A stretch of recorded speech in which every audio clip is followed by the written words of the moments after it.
and they'll get back. They'll get back. They put you through. The hand holding is amazing. For example, personally, I joined the program when the program had started. I didn't start the program with them from the beginning because I didn't know. I was just having a conversation with a friend, and I said, "Oh, I want to do this." And she said, "Oh, there's this company, but they've started." And I was like, "I can catch up." And she said, "Oh, let me speak and see if they can sign you up." So I actually came in. The program had gone like a week or two before I joined, but the hand holding was amazing. Recently, I had to share my portfolio with someone, and the person was like, "Is this really your portfolio? Like, how many months did you say you've been on this program?" Now, going back to how I was able to get an offer, it still comes back to the fact that you're made to pay attention to details. I remember doing that dashboard, and when I was done, I sent it to Mr. Ayo. He still told me, "We still need to put one or two things through. This still needs to align." And I was just telling myself, "What is wrong with Mr. Ayo? Please leave me alone. It's my first time. You want to kill me?" And he kept saying, "No, Mrs. Ola, we need to make this professional. This is good, but you can still align it like this. You can still do this, you know." So that's making sure that what you're doing is perfect. And by the time I put it out there, people didn't even believe it was my first dashboard I was putting out there. And then someone reached out to me and said, "Oh, they had a job they were supposed to do somewhere, and they wanted me to work with them on that job and do the data analysis part of it." For me, it was super because I didn't see that coming. And that was how, like I said, I paid money, but even before I finished the course, I got my money back because I got paid for that job. So I kind of got my money back. So for me, that was amazing. I like the fact that we have the outside of our regular class, we still have the sections that are like the technical sessions. So yes, you've been taught, you have an opportunity of like 3 days to work, and then you're coming back for the technical sections with all your questions. And you have all your questions you're asking, and you're getting all the guidance you have. I also love the fact that they have the mentorship section. So they're not just now, the beauty of it all is, in fact, the last time we had a conversation as a team, someone was sharing something which is very true. What you learn here, for example, I'm an educator. I've been an educator for 17 years. I'm just coming into this tech.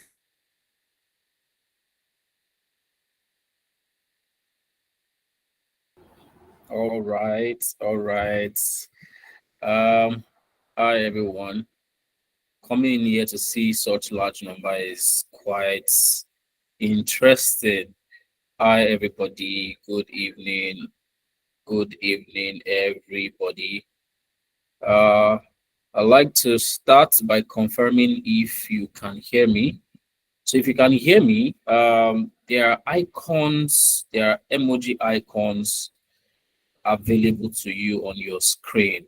So please just make use of it if you can hear me. There's a bunch of icons. There's the heart emoji, the thumbs up. So you want to use the thumbs up if you can hear me. Fantastic, fantastic. Thank you, thank you. Awesome, awesome. There's quite a lot of energy going on in this session tonight. Awesome, awesome. Thank you guys. So good evening one more time, everybody. You're welcome to this session. And we are on this call at a very critical time. And I came to this session with just one objective. All right, with just one objective. And what is my objective tonight?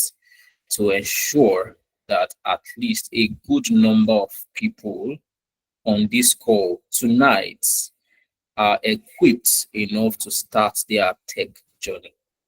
All right, to start their tech journey. Now, somebody was asking me today in the process of a conversation that why is it that many young people or many young men are going into tech? When you have a conversation with 10 young people, about 7 to 8 of them will tell you, oh, either they're in tech or they're interested in tech. And the person was asking me why. Why do I think that is? And my answer very was very simple. The simple answer to that is tech gives you flexibility, and not just flexibility, it puts more money into your pockets. All right. So whatever you're doing right now, trust me, with tech, you can make more money, you can add more value. All right. And that is why at Navient Analytics we are very, very passionate about helping, especially Africans, kickstart their tech journey. And if that is you, if you're on the call and your mission is to get your tech journey started in 2025, please react to that. Let me know that I have people on the call that are ready to kickstart their journey. Those are the people I want to work with. Those are the people I'm here for. All right, fantastic. I'm happy to know that there are people on the call who want to kickstart their journey. So let's just get right into it. There's no point wasting our time. I'm coming here with a lot of energy, with a lot of passion in my heart to, okay, fantastic. To ensure that I share as much as possible to help you know how to navigate your journey in tech. So let me start by sharing my screen. All right. So welcome to this session. I think we have enough people and we can get right into the session. And like you can see on my screen, if you're here on the call, you do not have an IT degree, or you do not even have any degree at all, trust me, no problem. All right. Like my slide says, no IT degree or no degree at all, no problem. On this call, I want to show you how to land a remote tech job without traditional IT credentials. In fact, without any credential at all. All right. So, but before we get right into it, I want to know at least quite a number of people on the call. I want to know if you are familiar faces or you're joining for the first time. So if you're joining for the first time, if this is the first time you're joining a Nebient Analytics event or a session, I want you to type in the chat, type first timer. I want you to type first timer in the chat. But if you have been attending our sessions before, type in the chat box, type regular. So if you're a first timer, please type first timer. I want to know the number of first timers that we have. And if you're coming into our session for the second, third, fourth, fifth time, we have someone who is an over regular. Fantastic. I love the sound of that. And we have a number of first timers. Also, happy to host you guys, our first timers. Happy to host you. All right. So, first timers, you can just sit back and relax. If you have a cup of coffee, put a cup of coffee to your side and just sip. You're in for a ride. And trust me, by the end of the session, you have all the information that you need to start your journey in tech. All right. We are also happy to have you, Maria.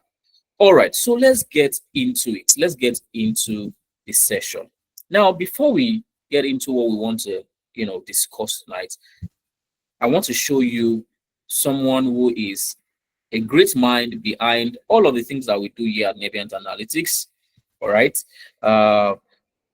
Everything that we do here at Nebient Analytics, all the success that we achieve is, you don't like sitting at the back.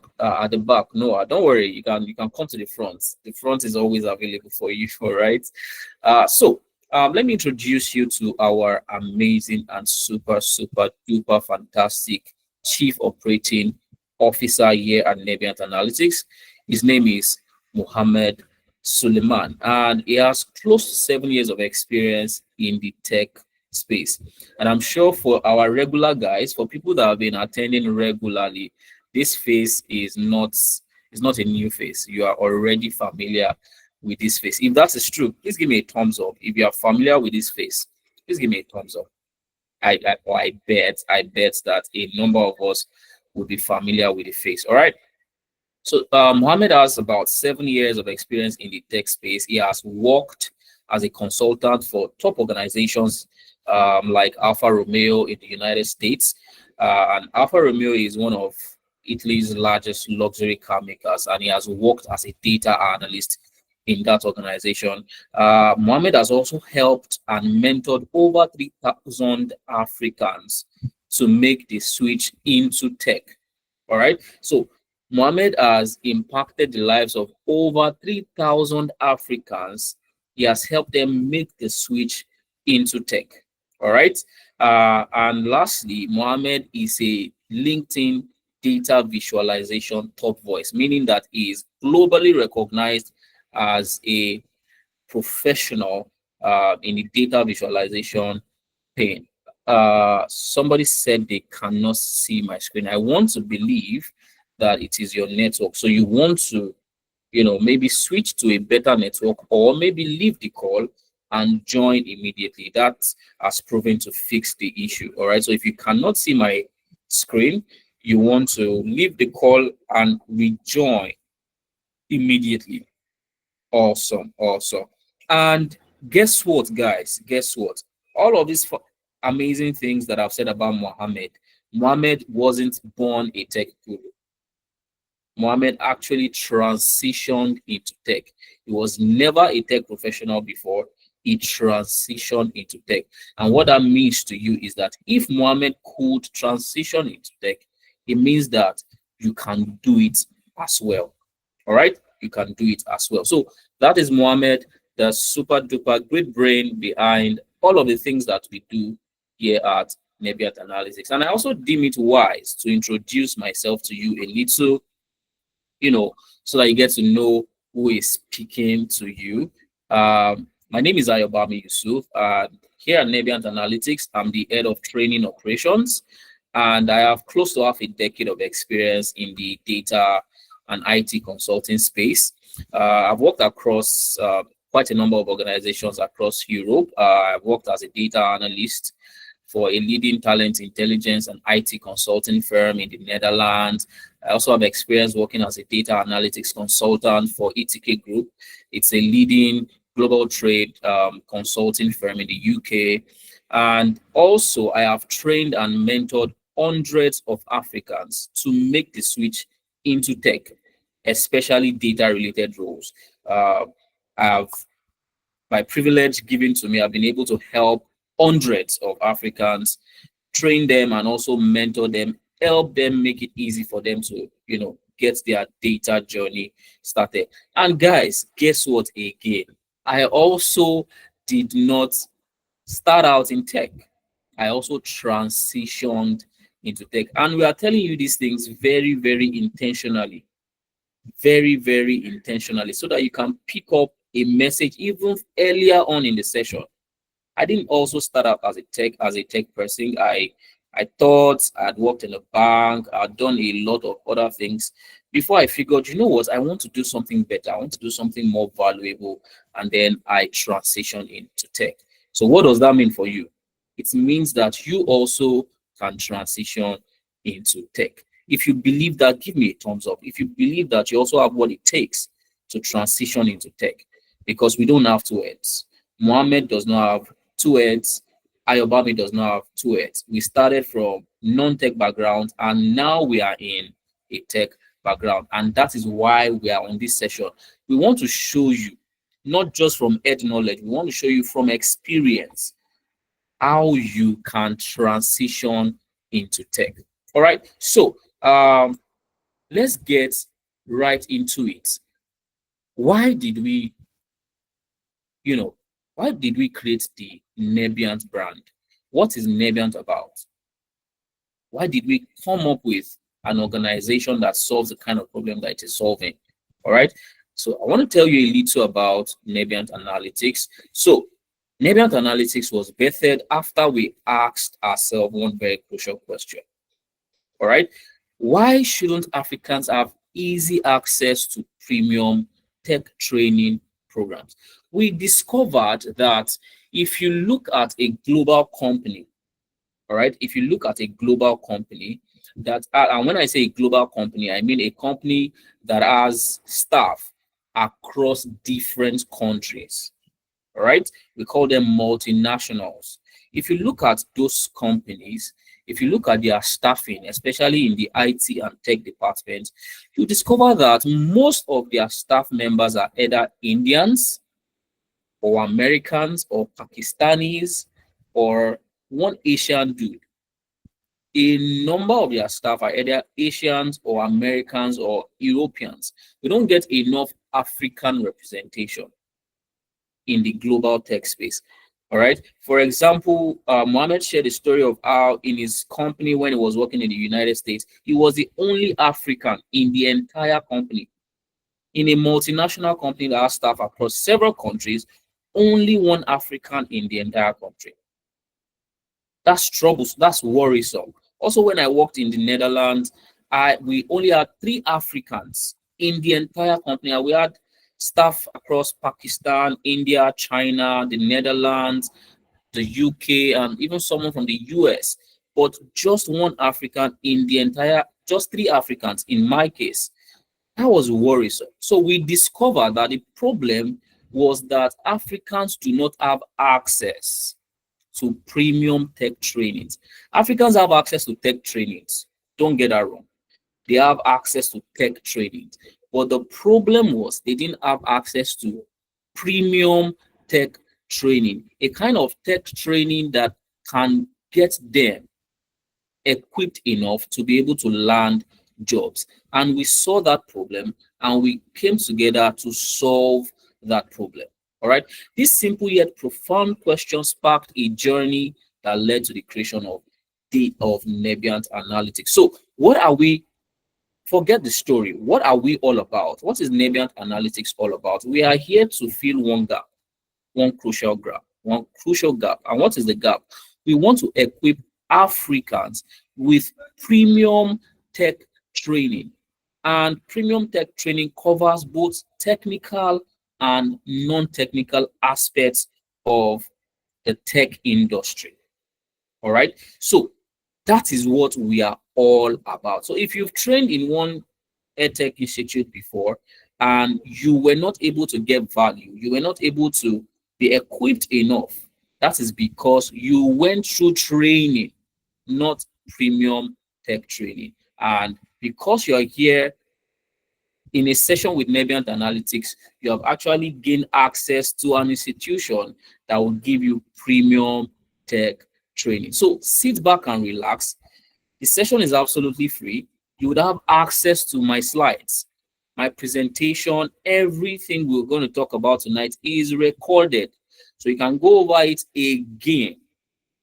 But for you to get access to that recording, you need to fill our attendance form so that we get data to be able to send you. And when I mean data, when I say data, I mean to get your email address, because we would like to forward the recording to your email address. So you need to fill out the attendance form, all right? So sit back, relax. Even if you're dealing with network issues, power issues, don't stress it. The recording is going to be sent to you.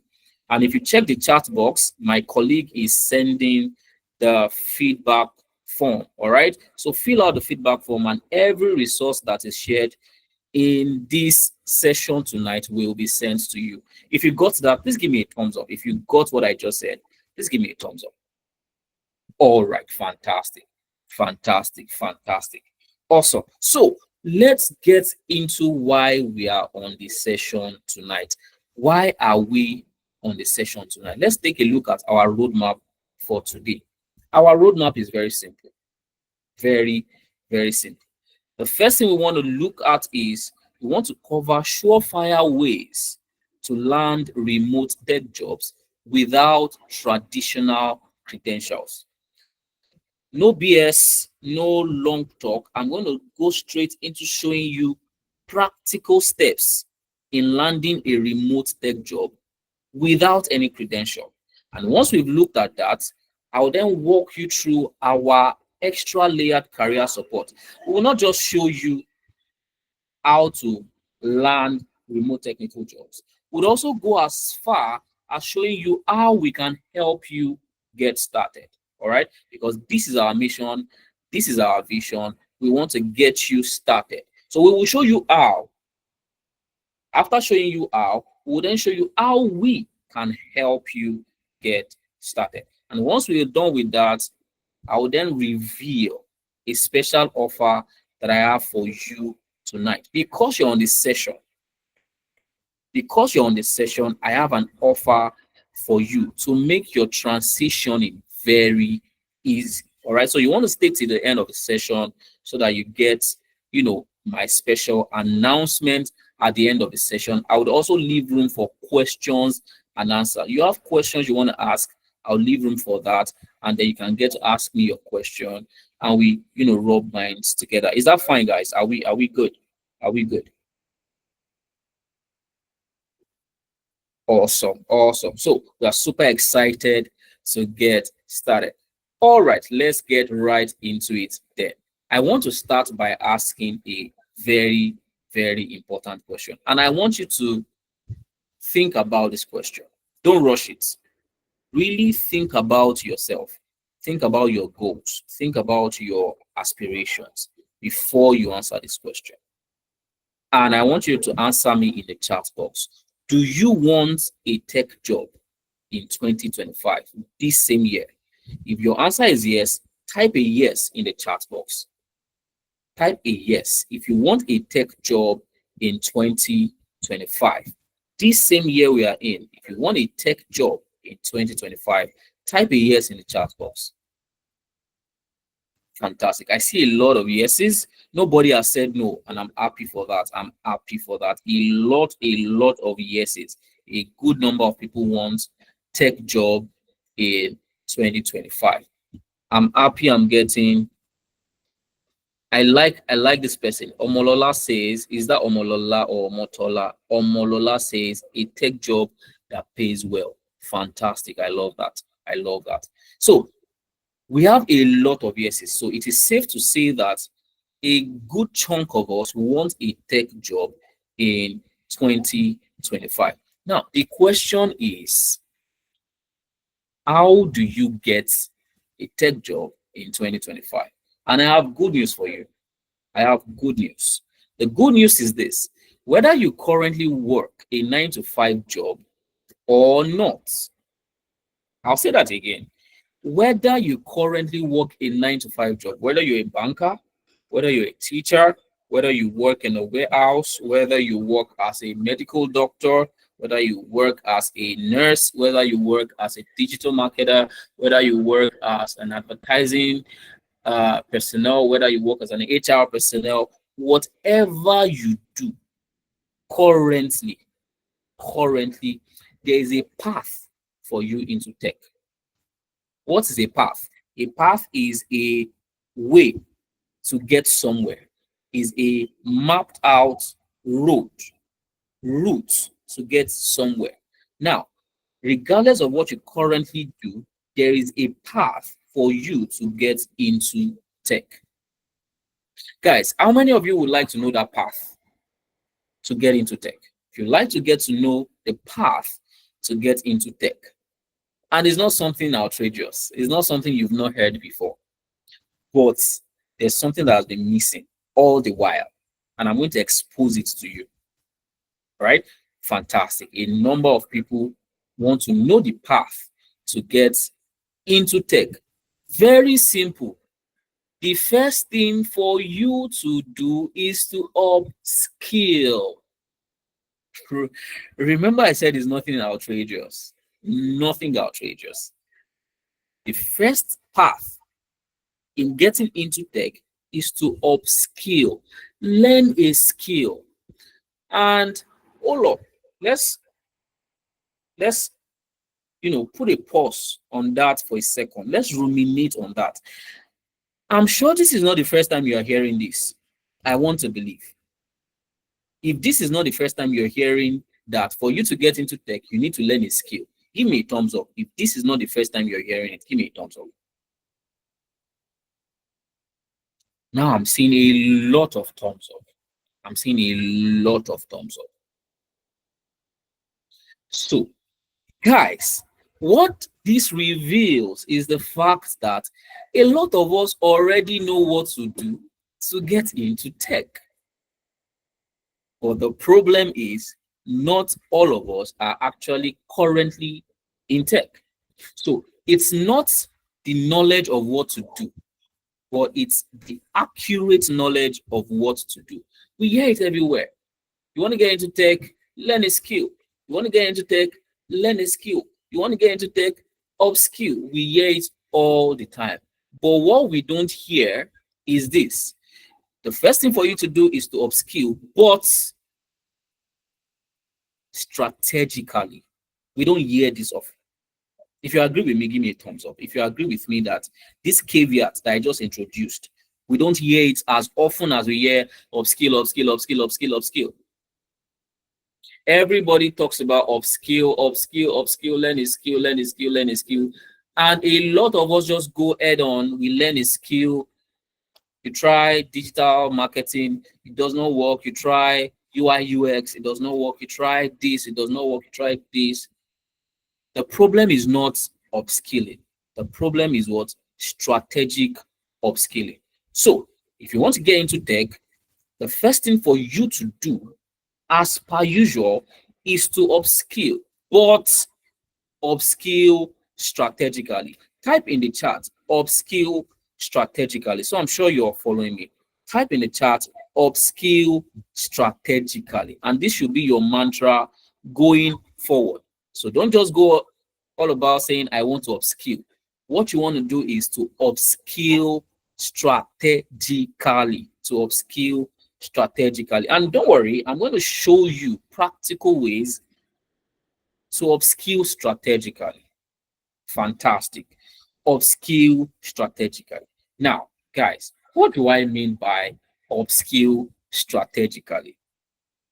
To upskill strategically, because we are in a system where the desire to upskill, now this is very profound, and I want you to pay attention.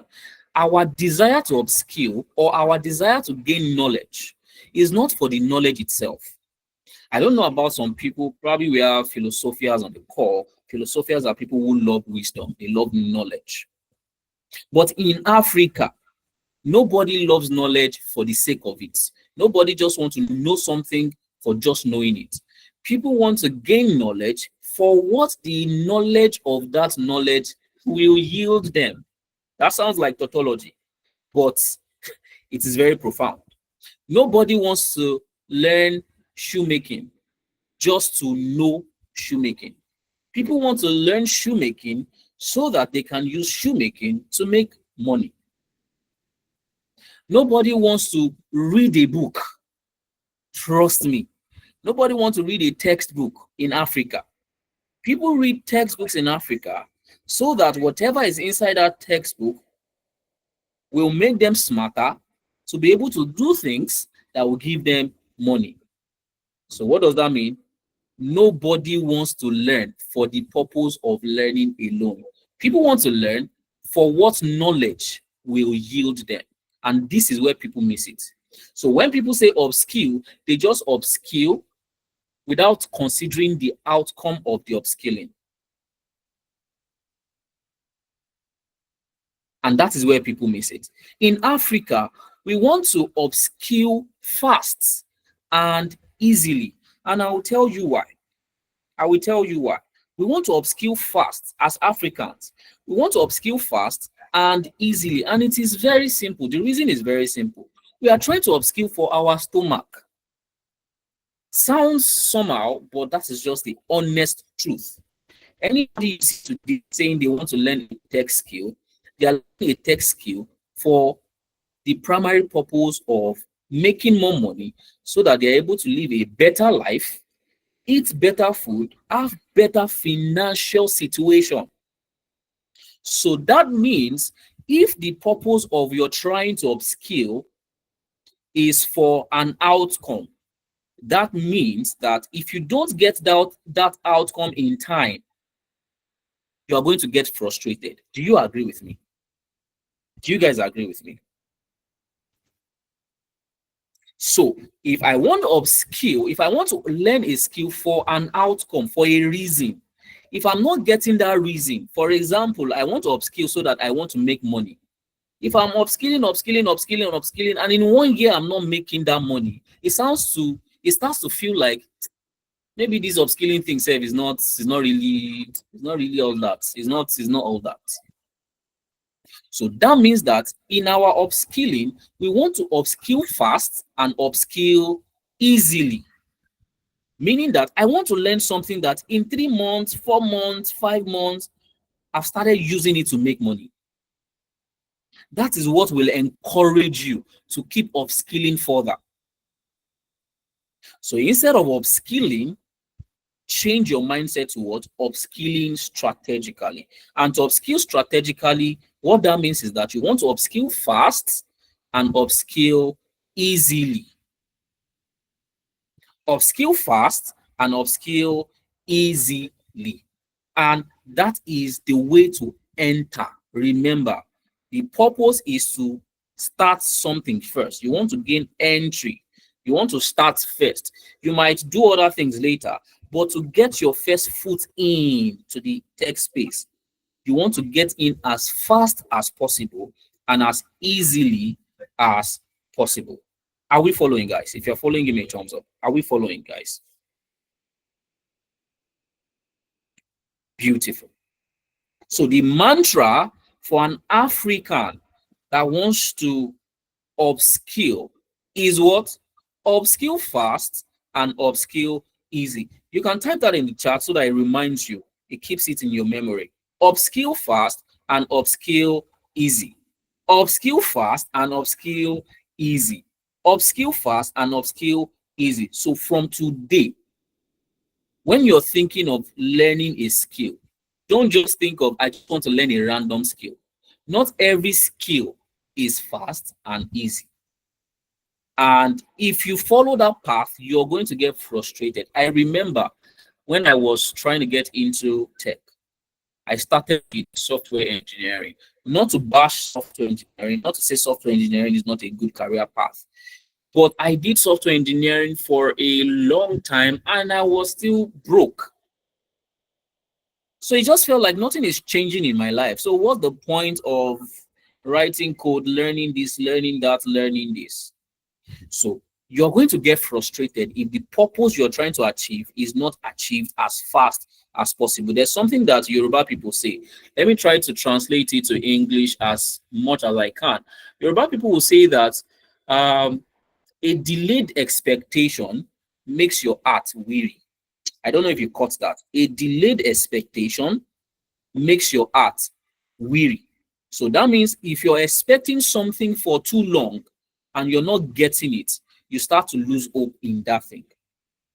And that is the basis upon which we built our mantra for upskilling, is to upskill fast and to upskill easy. Oh, somebody said it's even in the Bible. Awesome. I actually thought it's a Yoruba adage, right? So how then do we upskill fast and upskill easy? The problem is there are a lot of paths into tech. You want to get into tech, there are a lot of ways into it. It's just like a room that has many entrances. So to get into that room, there are many paths, many routes to follow, but not all the routes are easy to go through. For some, there are thorns on the way. For some, there are armed robbers on the way. For some, there are a lot of hurdles that you have to go through. But then there are some that is straightforward, fast, and easy. But new beginners in the tech industry do not know this because it will require a lot of research. It will require a lot of digging and digging and digging for you to be able to identify easy routes and fast routes into the tech space. And guys, I have good news for you. Here at Nebiant Analytics, we have done the job for you. We have done the research for you, and we have carefully identified 3 career paths to achieve that upskilling strategically. There are different paths, but you see these 3 paths that I'm about to reveal to you, they will help you achieve this upskilling strategically mantra of upskilling fast and upskilling easy. And what are these three career paths? I present to you data analytics, data science, and business analysis. So what does this mean? You don't have to go and do research about any tech space or any tech area that you need to, learn for it to be easy and for it to be fast. We have done the job for you. And I present to you the three career paths that you should start focusing your mind on if you want to upskill fast and upskill easy. Are we following, guys? Are we following, guys? Are we following? Fantastic. So the three career paths for you to focus on is number one, data analytics, number two, data science, and number three, business analysis. I'll take it one more time for a reason. Number one, data analytics. Number two, data science. And number three, business analysis. So guys, who wants to tell me what are the three career paths? Put it in the chat. The three career paths to focus on if you are looking to upskill fast and upskill easy. I'm waiting in the chat. Put it in the chat box. The three career paths to focus on if you want to upskill fast and upskill easy. Awesome. Awesome. I see a lot of responses. Good. You guys are following. Fantastic. Let me give you guys your flowers. You guys are following. Fantastic job, guys. Fantastic. So you are correct. Data analytics, data science, and business analysis. So we are going to focus on just these three career paths because we have identified that they are the ones that can help you to upskill fast and upskill easy. But the question is why? Why did we say data science, data analysis, and business analysis? They help you to upskill fast and upskill easy. I have three reasons to back up my point. Number one reason is that data analytics, data science, and business analysis are easy to learn. Easy to learn. Remember, there are a lot of paths into tech, but not all of them are easy to learn. But data science, data analysis, business analysis, very easy to learn. The next reason is that they are easy to transition into. What does it mean to transition? To transition means to go from point A to point B. Currently, you are doing something and you want to get into tech. There are some areas in tech, there are some career paths in tech that what you are currently doing will determine whether you will succeed in what you are trying to get into.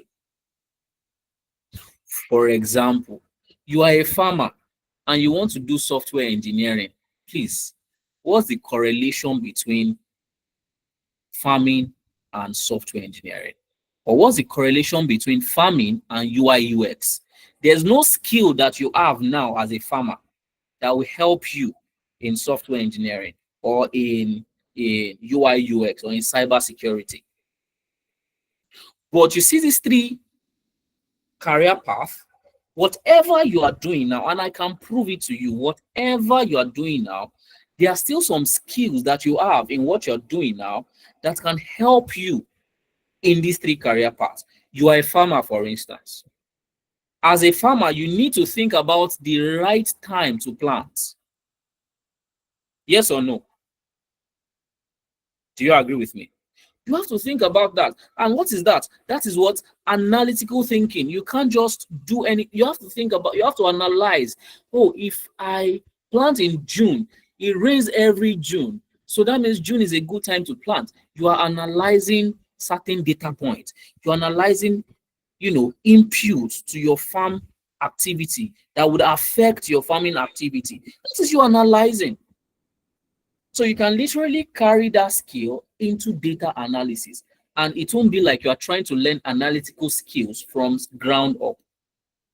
So you see how easy it is to transition from farming to data analysis, for instance. Do you get it? Fantastic. So These career paths are very, very, very easy to transition into. I gave you a very weird example, and you see how that example works. All right. Now, the last reason why we say that these three career paths is the right and the best career path for you to focus on is because they have great salary projections. And this is what is interesting to us, especially as Africans. We want to pursue a career path that has great salary projections. There are some paths in tech. There are some areas in tech that you hear the average salary is about maybe $30,000 a year or $40,000 a year. Whereas data analysis, don't believe me. You know what? Don't believe me. I could be a liar. So don't take my word for it. On your own, go on Glassdoor and go and Google the average salary of a data analyst globally. The average salary. You can even Google it and paste your search results, paste it in the chat so that everybody will see that this is not me trying to sell data analysis to you. Just go and Google average salary of a data analyst globally. You can even make it worse. Say average salary of a junior data analyst. Look for the average salary of a junior data analyst. I want to see two or three results, and let's talk about that. Google that and paste your results in the chat box. Tell me what you found. The average salary, the global average salary of a junior data analyst. You can see that 75,000 to 120,000. If you ask me, there's no banker that wants to make that kind of money. There is no banker that wants to make that kind of money. 75,000 to 120,000. Somebody else says the average annual Google data analyst salary is about $99,000 with additional pay coming in at $38,000 per year. If you put that together, that's about $140-something thousand in a year. Now, look at the average salary of a junior data analyst. Junior, $54,000 to $88,000 monthly. Yearly. Now, let's break that down. Say you earn the worst case scenario. Worst case, $55,000. $55,000. That's about $4,500 every month. $4,500 every month. You just do the maths. Do the computation. Say you're working in a US-based company. You just do the maths. Dollar is about $1,500.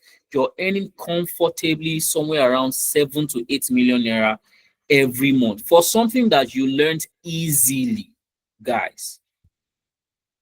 Do you now agree with me now that data analysis is fantastic? Data science even earns more than that. Data scientists earn way more than data analysts. And exactly, entry level. So you have done the math yourself. You can see. You see the figures you're typing in the chat. Put it in your head that this is what I have the potential to start earning. The minute I decide to upskill fast and upskill easy. So don't just paste those numbers. Those numbers apply to you in a way. If you decide to take your life in your hands and upskill fast and upskill easy, those numbers can actually apply to you. So you start looking at it. When you see $65,000 in your head, you should be thinking, this is actually what I can start making. This is me. This is my reality looking at me, staring right into my face. $70,000 in a year. This could be me. All right. So as you're listening to me, start picturing your reality. Start picturing your reality. This can literally be you. All right. So these are the reasons why we have, come up with this career path that are easy to learn and easy to transition. Now, this is the best time for you to actually decide to tap into this career path. Why? Because if you look at a report that was, issued by the World Economic Forum, and I've dropped a link to that report. You can go over the report by yourself, but this is just a summary. Um, World Economic Forum's Future of Jobs 2025 report. I'm sure a number of us here have seen that report. It estimates that by 2030, the demand for data analysts, data scientists, and data engineers, and BI analysts, business analysts, and other big data and database professionals will grow by 30 to 35% by 2030. So that means that now the demand is still ever increasing. And I'll give you a reason why that demand is increasing by experience. I've been in the data space for about 4 years, over 4 years now. And by privilege, I have come to grow fast. And now I'm in strategic decision making positions in my organizations. And I see firsthand that organizations are now coming in to see the importance of data. Before now, most organizations are just on vibes and inshallah. Everybody's just doing their business anyhow. Management they are using their experience, what they think of the business. But now people are starting to realize that for you to stay competitive, you must leverage data and analytics. So every organization now is now scrambling everywhere, looking for data analysts, looking for data scientists, looking for business analysts. Everybody is now looking to tap into this old data balls going around. So that means that this is the right time. Now that everybody is looking for data analysts, you become one so that they can tap you. So if you're strategic in your thinking, you should start thinking, now that everybody is looking for data analysts to start staying competitive, let me upskill so that I can be part of the early adopters, people that can take advantage early enough before the world becomes saturated with data analysts. It's going to get to a point that the world is going to get saturated, and the saturation is not going to happen because we have too many people. The saturation is going to happen because organizations are going to now start looking for alternatives. It's going to get to a point where supply will now be more. What do I mean? We are going to have a lot of data analysts, but not enough organizations that want them. So because we have not gotten to that point in time, I recommend that now is the time. In fact, now is not even the time. Yesterday was the time for you to get into data analytics. Yesterday was when you were supposed to take action. But don't worry, you are lucky because you have come in contact with Nebient Analytics, and this is what makes us happy. This is what gives us joy, to be the ones that help Africans transition into the tech space, especially within data analysis, data science, and business analysis. All right. So the question now is, out of all these three that Ayobami has highlighted, which one is appropriate for me? Oh, he talked about data analytics, he talked about data science, he talked about business analysis. All of them are lucrative, they sound really nice, but which one should I really focus my attention on? And I'm going to give you a breakdown of the differences between these three very succinctly. Of course, we cannot, these are things that we teach our students for weeks. All right, so we cannot talk about them in a 1 2 hour session, but I will give you a succinct distinction between these three fields. Let's start with data analysis. What is the job of a data analyst? For you to know what data analysis is all about, you'll be able to understand better from the lens of what a data analyst does. So, what does a data analyst do? I would explain this by going through the angle of the different type of analytics that we have. When we say we are analyzing data, or when we say we are doing data analytics, there are 4 different kinds or 4 different types of analytics that is done in everyday organizations. And the type of analytics that is done on our data will determine the type of analysts that we need, or the type of data professional that we need.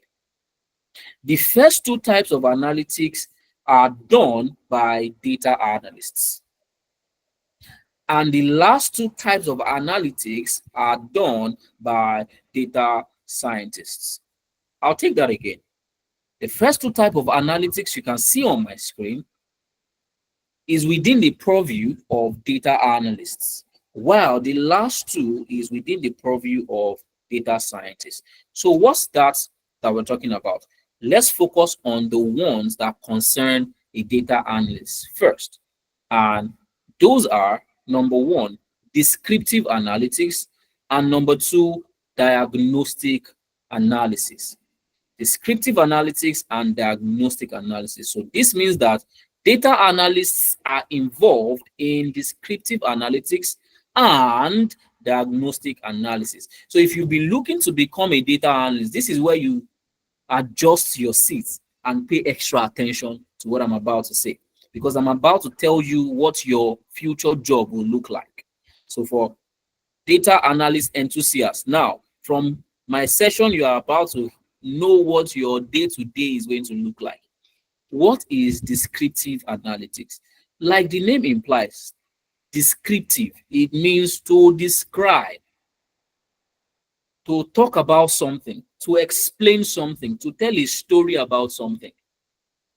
That is descriptive analytics. So organizations have data.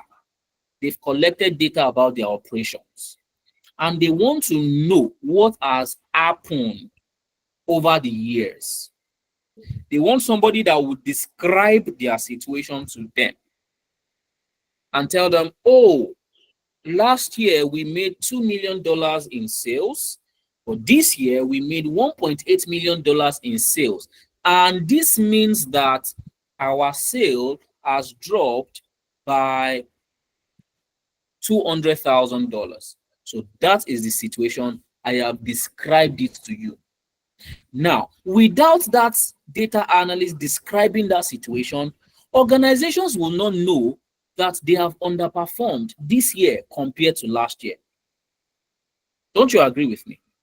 If there's nobody that told them that, oh, last year we made 2 million, this year we are making 1.8, they will still be very comfortable thinking they are doing well. But now an analyst has looked into their data and discovered that, oh, last year you made 2 million.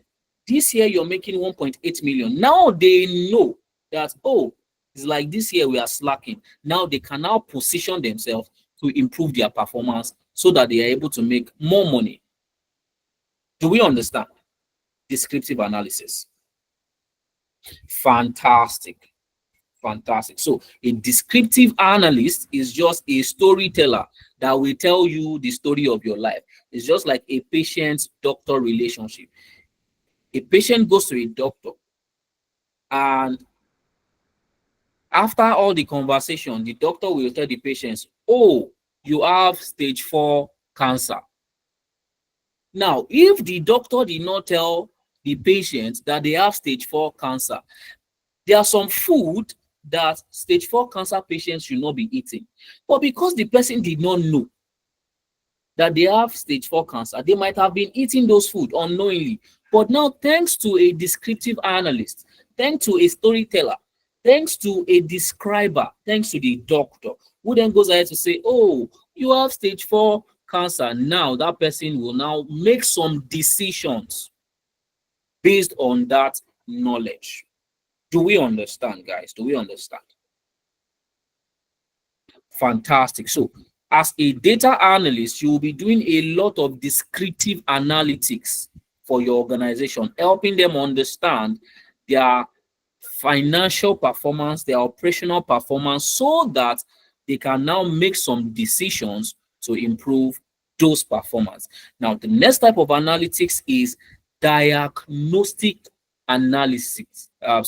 Diagnostic analytics. Now, what is diagnostic analysis? If you remember, a descriptive analyst just tells the story. It does not bother to find out why the company made less this year compared to last year. It will just stop there and be like, sorry, last year you made 2 million, this year you made 1.8, and that's it. So I don't know what you want to do with your life. But a diagnostic analytics professional we'll go further to find out why, what happened. Why was it that last year we made 2 million, but this year we are making 1.8 million? What was the cause? Let us diagnose the issue. Let us dig deeper into the data to find out why. Oh, the person now finds out that, oh, last year we had 10 operational facilities. We had 10 branches where we were operating. And our top branch manager was on leave, or maybe was sick for a year. So the time that this person was on leave was the time that we made less money. The time that this guy was in office, we made more money. So it then means that making money is hinged on this guy's availability. We have then found out why we made less money this year. So a wise organization, having gotten that information, will do everything it takes to make sure that that guy is always available. Are we following? Does that make any sense to us? Fantastic. So diagnostic analysis is to understand why, not just to tell a story, but we want to understand the reason behind the things happening in that story. And let us take it back to the doctor-patient situation. So for the doctor to not only tell the story or to describe the patient situation, if he wants to help the patient really, he would try to find out what led to the stage 4 cancer. He would want to find out why did the patient have stage 4 cancer. He would then go ahead to ask questions like, when did this start? The person is like, oh, I started noticing 2 months before. Did you change your diet for any reason? I don't know what causes stage 4 cancer. I'm just using an example. In fact, let me not use an example that extreme. Let's say headache. Let's just say migraine, for instance. I think that's a very relatable example, right? So for descriptive analysis, the doctor will just say, oh, my guy, what you have is headache. And the patient knows that, oh, now I have headache. Fine, that's good. But a doctor that really wants to help the patient will then go ahead to find out why the patient has headache. He will then ask questions like, when did you sleep last night? I slept around 3 a.m. Oh, you slept 3 a.m. Okay. So what were you doing? What were you doing in those time? The guy goes, I was watching Netflix. Oh, okay. You were watching Netflix. Was it on your phone or on a TV screen? The guy is like, it was on my phone. Oh, okay. The guy goes, how close was your phone to your eyes? That was like, well, it's night, so I needed to bring it very close to my eyes. Oh, doctor now be like, oh, this is the reason why you have the headache. What the doctor has done is to diagnose, not just telling the patient you have headache. It then goes further to diagnose the headache to know why the patient has headache. And what do you think we can do with that information? With that information, the patient now knows that if you don't want to have headache, number one, don't sleep late. Number two, don't put your phone so close to your eyes at night, because the blue ray from the phone is going to reflect back to your eyes and it's going to transmit some information to your brain that is going to stress it. The customer knows better now, the client knows better, or the patient knows better and will now make better decisions. Do we understand?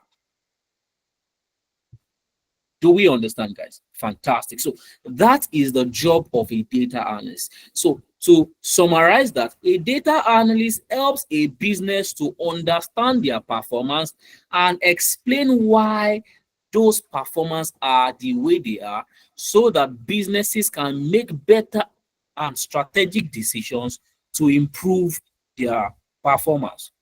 Do we understand? Fantastic. So that is the job of a data analyst. And how do you become a data analyst? There are some skills that you need to become a data analyst. To become a data analyst is pretty straightforward. You need to, first of all, start by understanding the basics, like understanding what is even data. When you say data, data analysis, analyze data, what is data? What are the different dimensions of data? What is the implication of data on a business? How do we generate data? Those basic nuances, those basic foundational knowledge, you need to be clear on that. Once you're familiar with basic understanding of data and data analytics, then you go ahead to learn the skills, the tools. Learn the tool. Thank you very much, John. You have described it excellently.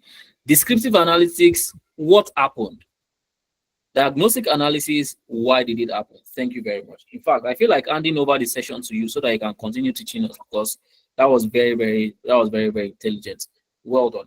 All right. So once you're done learning the basics, then you want to learn tools that you will use as a data analyst to analyze data. And what are the tools? You learn Excel, Microsoft Excel. You will learn Microsoft Power BI. You will learn a tool called Tableau. You will learn a tool called Looker Studio, and you will learn a tool called SQL, meaning structured query language. All right, structured query language. Now, usually people will think, oh, this is enough, but we are in the age of AI. All right, we're in the age of artificial intelligence. It's also important, if you want to be empowered, if you want to stand out, also learn how to leverage artificial intelligence for data analytics, especially ChatGPT. And guess what, guys? All of these techniques and tools that I've mentioned, if you want to become a data analyst, to be trained by Nebient Analytics, we will teach you all these tools. And I make bold, again, don't believe me, go and do your research. I make bold to say that only in Nebient Analytics will you find a training institution that will take you through all of these tools. Do you know why? Because a number of these training institutions will tell you, oh, you don't need to learn multiple tools. Just learn Excel, Power BI, and SQL, and you are good to go. That is actually true to an extent. Power BI, Excel, and SQL, you are good to go. But my question to those kind of institutions is, what if I now finish my training, I now get a job in an organization that uses Tableau? What happens? Will I go and tell them, I'm sorry, the place I learned data analysis, they only taught us Power BI. I didn't know that you guys use Tableau. That means automatically you have lost that job offer. It's not that you are not good, it's not that you don't know the job, but because you are not equipped with all the popular tools in the industry. So we'll not only teach you the popular ones, we'll not only teach you the foundational ones, we'll teach you all the popular tools. We'll cover all the popular tools that most organizations in the world will use. All right, so these are the tools. Once you've covered these, you are proficient enough to become a data analyst. And this is the upskill part. Remember, what is our mantra? You want to upskill fast and upskill easy. So you want to become a data analyst. First of all, understand that data analysis involved descriptive analytics and diagnostic analysis. Now that you know that, learn the basics and learn the tools. And now you know the tools. Do you agree with me? Type a yes in the chat box if you are already familiar with what data analysis is and how to become a data analyst. Fantastic. Fantastic. That means you're getting empowered. Now, next one, data science. If you remember, I said that the last two are the within the purview of the data scientists. So data analysts have done their own job of descriptive analysis and diagnostic analysis. Now, data scientists are more computational. They are more predictive. They don't want to know what happened. They don't just want to know what happened. It's good to know what happened. It's also good to know why it happened. But they feel like an organization will be better empowered when an organization has insight into what will likely happen in the future. So they then find ways of writing programs that can help an organization predict a future outcome. And I feel like that's actually very important because, for instance, if I know that based on my trend of monthly revenue, by the end of the year, which has not happened, I'm most likely to be standing at $1.6 million. So that means from now, from June, I already know from June that I'm not going to meet my yearly targets. So if I have that information now from June, that with the way I'm going, I will not meet my yearly targets, what do you think that will help me to do? Type in a chat. I want to see your opinion. What do you think that will help me to achieve? I already know that with the way I'm going, I might not achieve my business goal by the end of the year. I already know that. So what do you think I will do now? What do you think I will do now? Exactly. I will change strategy. I will pivot my business. There are really smart people on this call. I will, as somebody said, upskill fast. I like that. I will make better decisions. I will re-strategize. Do you see how data scientists are helping businesses now? Can we see it together? You know, I'm not giving you bobo. You can now see how data scientists are helping business because they are positioning them to be able to have insight into things that will happen in the future so that they can re-strategize and improve so that they are able to meet that goal at the end of the day. So that is the job of a data scientist. And they do that by doing what is called predictive analysis to predict future outcome based on data. All right. So, guys, if you understand that, give me a thumbs up. If you understand that, give me a thumbs up. Fantastic. So that's predictive analytics, and that is what data scientists do. And not only do they predict, they also prescribe.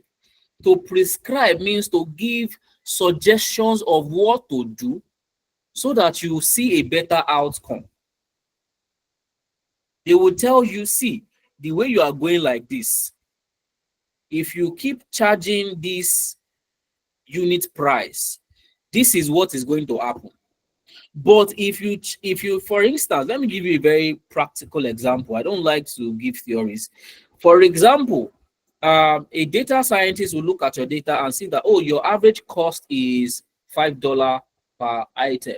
And they do some computational analysis, some prescriptive analytics, and they found out that your goal is to make $10 million by the end of the year. But with a $5 per item unit cost, you are not going to make that $10 million by the end of the year. So we have done a prescriptive analytics, and we discover that for you to make $10 million in revenue by the end of the year, you need to increase your unit cost, or your unit price rather, to $7 per item. So what they have done is to prescribe a better alternative that will yield a desired outcome. Do we understand, guys? Do we understand? Fantastic. So that is prescriptive analytics. So a data scientist is also involved in coming up with strategy to prescribe better alternatives that will yield better or desired outcomes. I believe I've made that simple enough for you guys to understand. If that is true, Please give me a yes in the chat box. I want to know that we are getting value from the session. Fantastic. And all of these things that I'm talking about are what we equip our students with. So if you wake up any Nebian analytics students today, if you wake them up from their dream, they are fired up to be able to provide either descriptive analytics or diagnostic analysis. Those are for our data scientists. And our data scientists are able to efficiently compute predictive analytics and prescriptive analytics. And that is why our students are highly sought after. All right. So if you want to become a data analyst or a data scientist, now you know what you should focus on, what you will be doing when you get into office. As a data analyst, when you get into office, you clock in, you sign in, you read your mail, you will most likely be involved in trying to help a business understand what happened and why it happened. Data analyst enthusiast, give me a thumbs up if you got that. Fantastic. So for those that are saying, maybe it's data science that I love. Once you get into your office, you log into your laptop, you check your mail, and you say, oh, now I want to start my job. What you most likely will be doing is to help a business gain insights into what will likely happen in the future, or prescribe better alternatives for them to generate better or desired outcome. So those will be your day-to-day as data analyst and data scientist. Do you see how powerful your position is? Can you start to imagine how they will be treating you in the office? How you are going to be seen as, nah, this guy is helping us, helping our business, because he's telling us what happened and why it happened, so that we are better positioned to make better decisions. And this other guy is telling us what will happen in the future. So we now know, I love this question. And I will get to answer this question in the Q&A. Please don't forget this question. Please remind me in case I forget. We'll get to answer this question, which is really the crux of why we are here. All right. So now the third guy, let's look at the third guy. So before we look at the third guy, which is the business analyst, to become a data scientist, what do you need? You first of all, and we are talking about introduction to the basics, because a lot of people miss this. People just focus on tools. No, don't start with tools. Start with understanding the basics. All right. So start by learning the introduction to data science. What is data science? How can I help businesses improve with data science? Once you understand all of those, then you can then focus on tools. And what are the tools you need to learn as a data scientist? You learn Excel for predictive analytics, not just the Excel that a data analyst is using. You are learning Excel for predictive analytics. After learning Excel for predictive analytics, you would also need to learn statistics for data science, right? Because data science is statistics heavy. So you need to learn some really cool statistics for data science. Then you need to learn Tableau. You also need to learn SQL. If you're smart, you write these things down, but don't worry, you don't need to write it down. I'm going to share my slide with you, and don't forget, for you to gain access to my slides, for you to be able to receive my slides and the recording of this session, don't forget to fill the attendance form. All right, fill the attendance form so that we can be able to send you all of these things. All right, if you look in the chat, you will see that my colleague is sending the attendance form. So please click on it and fill it. All right, so after learning SQL, you then need to learn Python. Now, I saw somebody asking, what about Python? Python is really a primary tool for data scientists. So if you really love to learn programming, because I want to assume that person loves programming, that's why you're asking about Python. So that means that data sciences is probably what you want to consider. So you want to become a data scientist because you need to learn Python. And you'd also need to learn what is called EDA, exploratory data analysis. You need to learn how to do machine learning. And you need to learn how to work with GitHub for version control, for collaboration. In case you have colleagues that are not in the same room with you. You need to be able to collaborate with those colleagues, and GitHub will help you to achieve that. All right. And lastly, you also need to learn how to leverage AI, ChatGPT, for data science. So you can see all the things you need to learn if you want to become a data scientist.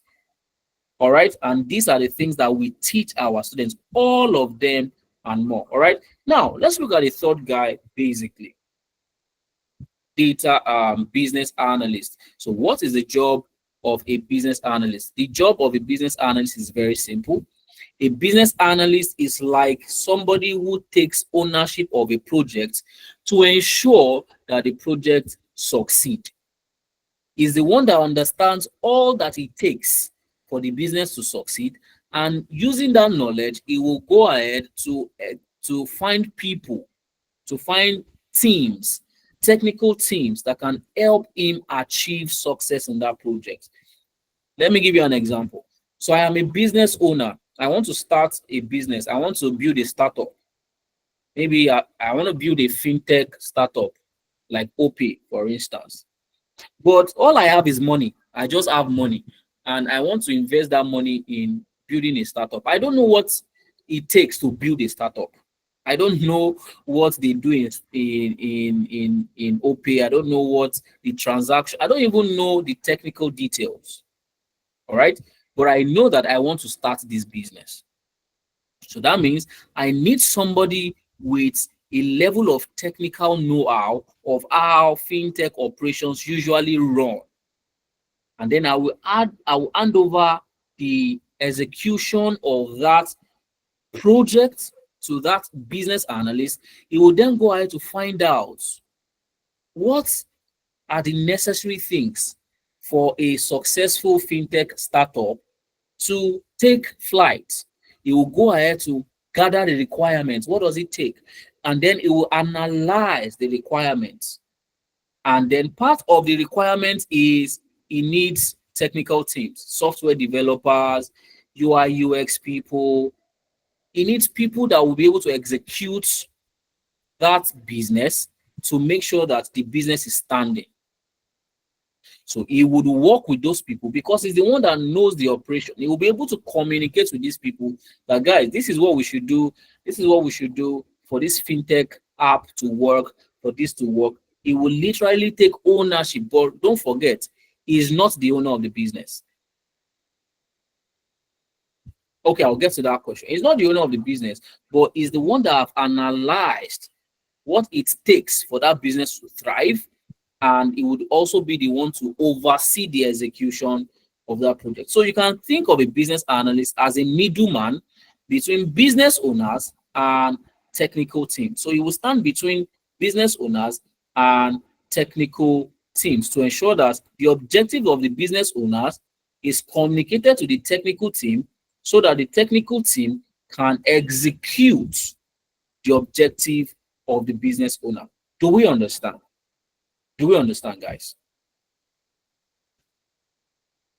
Fantastic. So that is a business analyst in a nutshell. So if you want to become a business analyst, you want to take ownership of projects, ensure that business owners meet or achieve their goals. What do you need? You need to learn the introduction. Again, guys, remember, always start from the basic. That is how to upskill strategically. Always start from the basic. Don't rush to learn tools. If you rush to learn tools, you'll just become a tool expert. You will not be able to deliver value. All right. So how then do you become an efficient business analyst? You learn the introduction to business analysis, some concepts, some knowledge, some principles of business analysis. Once you've learned that, you then learn the tools to become an efficient business analyst. So you'll see there's a pattern. Learn the basics first and then learn the tool. So now you want to go outside and come back immediately. All right. I can see my screen. I have a second screen, so I'm using that to validate that my screen is working. All right. So again, the pattern is what? Learn the basic, be strong with the foundation, and then learn the tools. And that is why we have adopted that strategy here at Nebient Analytics. We don't just rush our students. We don't just teach them tools. No, we take them through the understanding of the field they are in, and then we teach them the tools to succeed in that field. Does that make sense to you? Does that strategy make sense to you? Or you think it's, let's just rush and just teach the tools and be happy? No, that doesn't work for us, because we are trying to build standout professionals. All right. So after you've learned the basic of business analysis, you then want to learn the tools like Excel, Power BI, SQL, and you also learn the concept of SDLC, which is software development life cycle. As a business analyst, you should be aware of the software development life cycle. You also learn things like gap analysis, you learn things like process mapping, you learn things like agile methodology, you learn things like documenting a product requirement document, a lot of specific business analysis details that once you are done learning them, you are a standout professional, you're a standout business analyst. And you're going to be learning tools like Jira, Azure DevOps, Draw.io, Miro. You see a lot of tools. So you can already have a sense of how intensive our training programs are. Can you already get a sense of how intensive and effective our training programs are? Right? So that is what you want to do to become a data analyst. So far, I have described 3 career paths. I've described 3 career paths. And who wants to remind me in the chat? What are the 3 career paths that I've described and spoken about at length? Who wants to help me in the chat? Let me see if you still remember what I've been speaking about from the start of this session till now. Help me in the chat. What are the career paths that I mentioned? Data analyst, beautiful. Data scientist, and business analyst. Now I have a question for you. Out of these 3, and based on my description, you want to get into tech, which one will you choose? Which career path will you choose? Put it in the chat. So let me start looking at the career paths that people find interesting. Data analysts, data science, data science, business analyst, data analyst. Fantastic. I see a lot of data analysts. Wow. Data analyst, or business analysts, data analysts. I find interest in data analysis, data science, also data science, Lawal Oindamola. Fantastic. Now, as you are typing, take your mind back to our salary conversation. So as you are saying, I want to become a data analyst, somewhere in your head also be thinking, oh, that means that I have the potential to start earning about $70,000 a year. Woo! Start getting excited in your mind. That's where it starts from. It starts from your mind. If you can think it, you can achieve it. If you can project yourself within that environment, you can achieve it. So as you're typing, I want to be a data analyst, that means subconsciously you are typing, I want to start making $60,000 to $70,000 a year. As you're typing, I want to become a data scientist, you're subconsciously saying, I want to start earning $90,000 to $120,000 a year. As you're saying, I want to become a business analyst, you're saying, I want to start earning $80,000 to $100,000 a year. Are you feeling me, guys? Are you beginning to put yourself in that picture? Are you beginning to put yourself in that picture? I want you to begin to put yourself in that picture, right? So you have defined a career path. That is super fantastic. But guess what? This is where it starts from. And a lot of people have walked through this path. For example, Naomi, when you joined the session, we heard Naomi's testimonial. We heard all the fantastic things she said. Naomi, before she joined our program, I see a lot of questions. Don't worry, we're going to create room to answer questions. Before she joined our program, She's currently a business analyst, like you can see on her profile on LinkedIn. You can follow. I've left a link to Naomi's profile. So you can just click on this link. It will take you to Naomi's profile. She's currently a financial analyst and a business analyst now. But before that, her career was nose diving. You know, she was being relegated. She didn't have career. She didn't have, that job satisfaction. She didn't know where she was at the time. She just was cruising. She needed a change. And guess where Naomi started from? Guess where Naomi started from? She started by upskilling. Who wants to remind me? How do you think Naomi upskilled? Because she went through data and Nebient analytics. I don't want to say it. How do you think Naomi upskilled? She upskilled fast and easy. Here is the link. Don't worry, when you get my slide, you can see the link that says view Naomi's profile here. View Naomi's profile here. When we send this slides to you, just click on the link that says view Naomi's profile here. You'll be able to view Naomi's profile. All right. You can also reach out to her. You can connect with her and have conversations with her. She will tell you this was what she did. All right. I might play a testimonial for a few minutes. All right. So that means that if Naomi could do it, you can also do it. This was where she started from. She started by upskilling strategically. She started by upskilling fast and upskilling easy. This is a starting point for everybody. We will get there. Fantastic question, Arinzi. Fantastic question. Fantastic question. So Naomi currently works in a job that pays her more than ×3 of what she was currently earning. Her benefits, like you heard her say, I think I heard her say something like her benefits ×3 or something. And now she has more leadership role. That is what upskilling can do to you. So guys, upskill fast and upskill easy. But guess what? That is not all it takes. That was not all that Naomi did to land her first tech role. So after upskilling, you have upskilled, you have learned. The next thing you want to do, the second thing is to work on real world projects. Work on real world projects. Work on real world projects. And I'm going to tell you why this is very important. I'm going to tell you why this is very important. Now, organizations these days, they don't want too much talk. Organizations don't want talk. Oh, I can do this. I can do this. Don't worry. Trust me. I can do this. I can analyze your data efficiently. No.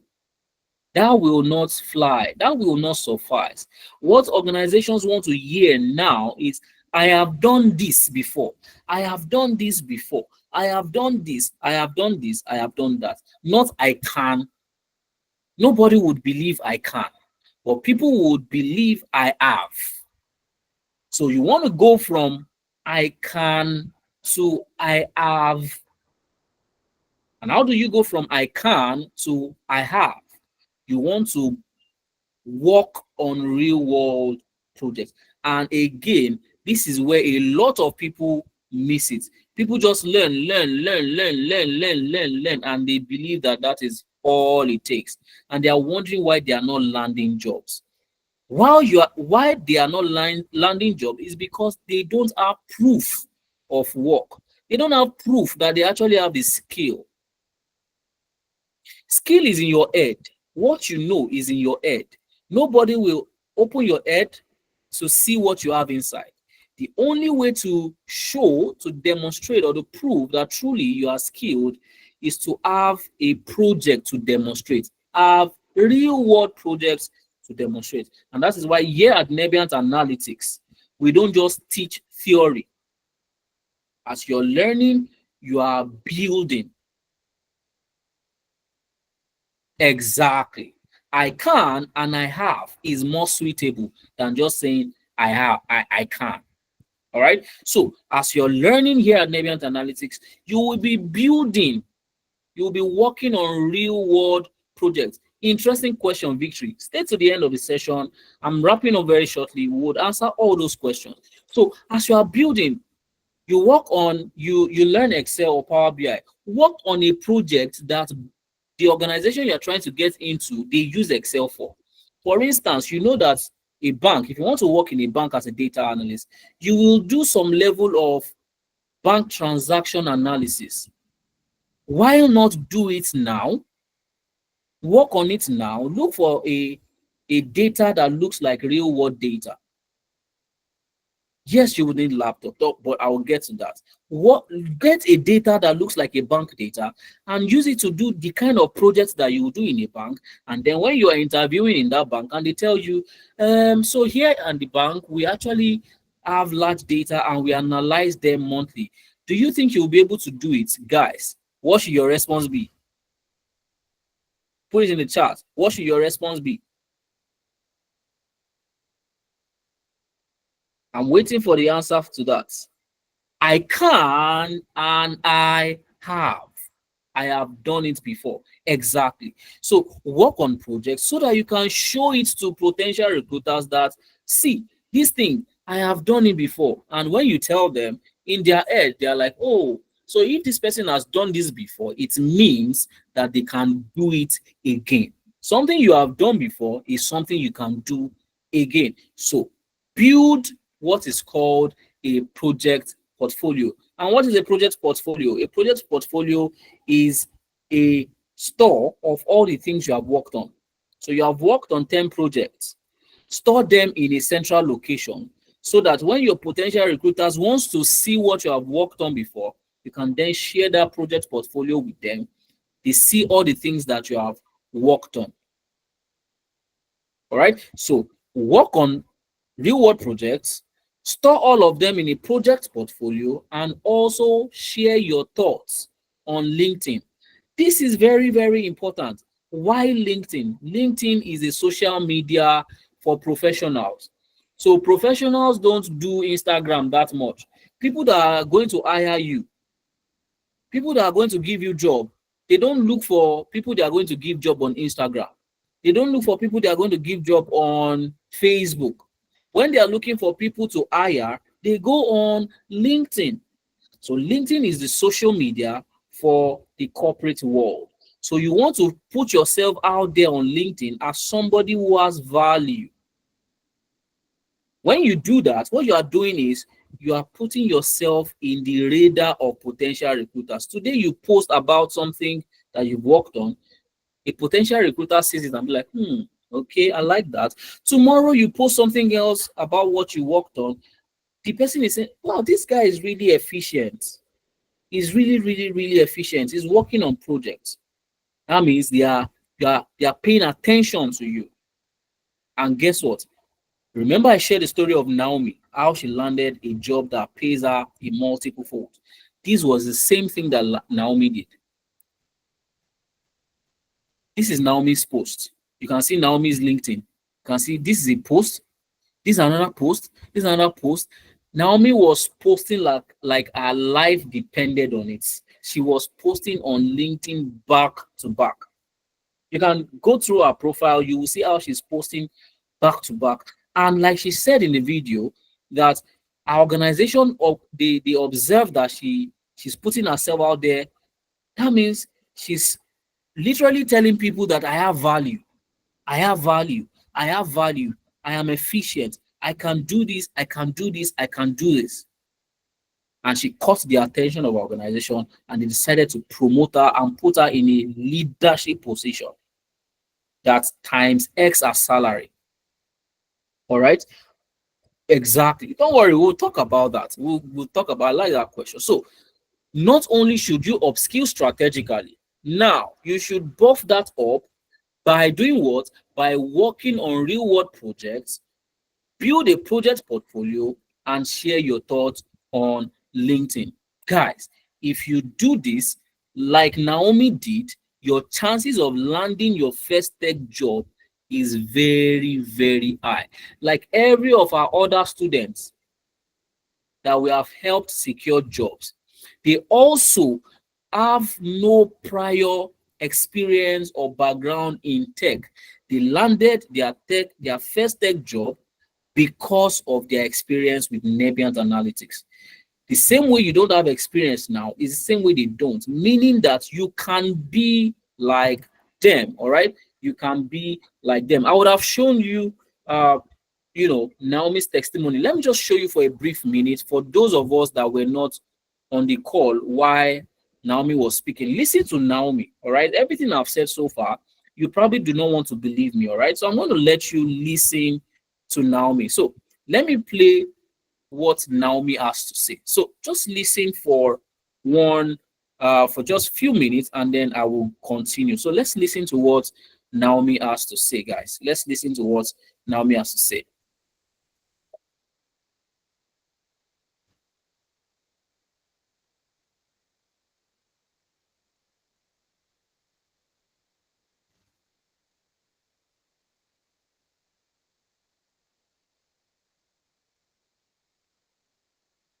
Oh, somebody is saying no audio, right? No audio. So this is what I'm going to do. Give me a second. Let me get audio. Let me get audio. Just give me a second. Give me a second. Give me a second. Give me a second. Okay, this is what I'm going to do. Give me a second. I'm going to get you audio now.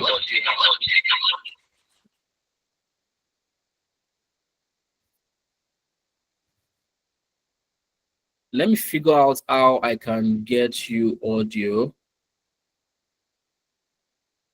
Okay. Okay, so let me reshare. So I figured out how I can. So let me stop sharing so that you can listen to what Naomi has to say. So let me stop sharing now. Give me 1 second. Stop sharing. Can you guys still hear me though? Give me a thumbs up if you can still hear me. Let me be sure you can. Okay, fantastic. So let me share a Chrome tab. Also share audio. Fantastic. Let me share this.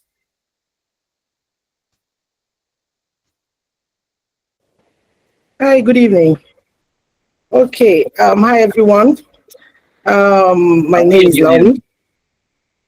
Let me just start from the beginning. I'll try and be fast.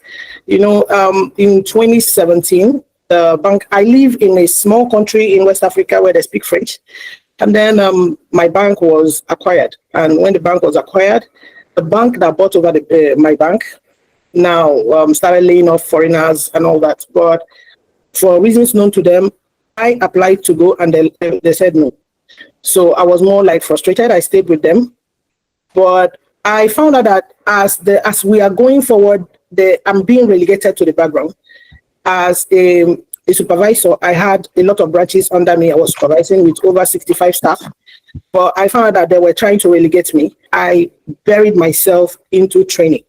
I told myself I'm going to be so trained that I can conveniently work from home, because my idea after working in the bank for so many years was not to go sit or for interview work for someone else. I just wanted to do something on my own, get a job somewhere, do it online. And as I was doing those courses I started with the free courses from Harvard. I got a lot of certificates from there. And that was how last year, August, Nabian appeared on my feed. I looked at it, and that night they were having Lemoy was talking just like she's talking. I just joined, and I loved what she was saying. I said, this is like my problem is solved. Remote work, this is going to solve my problem. So I paid that night, and I paid a deposit for someone else too. So that's to show you how motivated I was. And I joined the course. The most amazing part of the course is the family part. It was just like,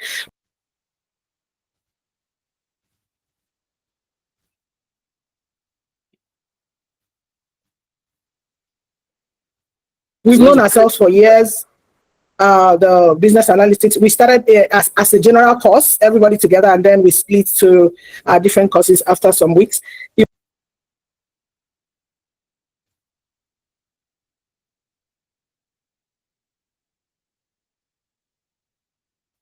was so interesting, and I decided, to encourage everybody in the group to follow up the course and finish. So almost all of us in the business analysis, we started and we finished. I followed the course religiously.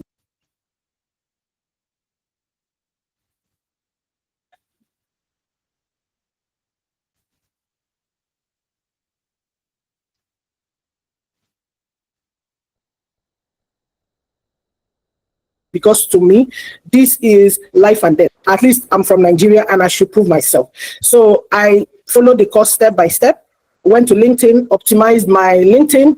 I built my project. It was like building a website. I did everything line by line, point by point.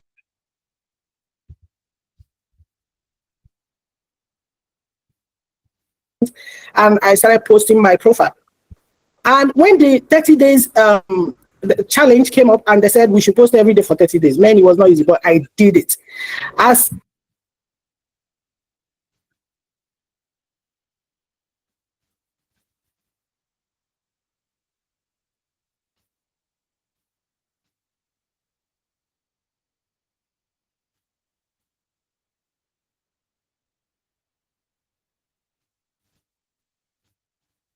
by the end of that, those 30 days, I moved my subscribers or my followers from 500 to 900 and something. And it's not easy, but just do it, you know. And as I was doing it, sometimes there was this post I made that did not get any click. No, it wasn't like, no like.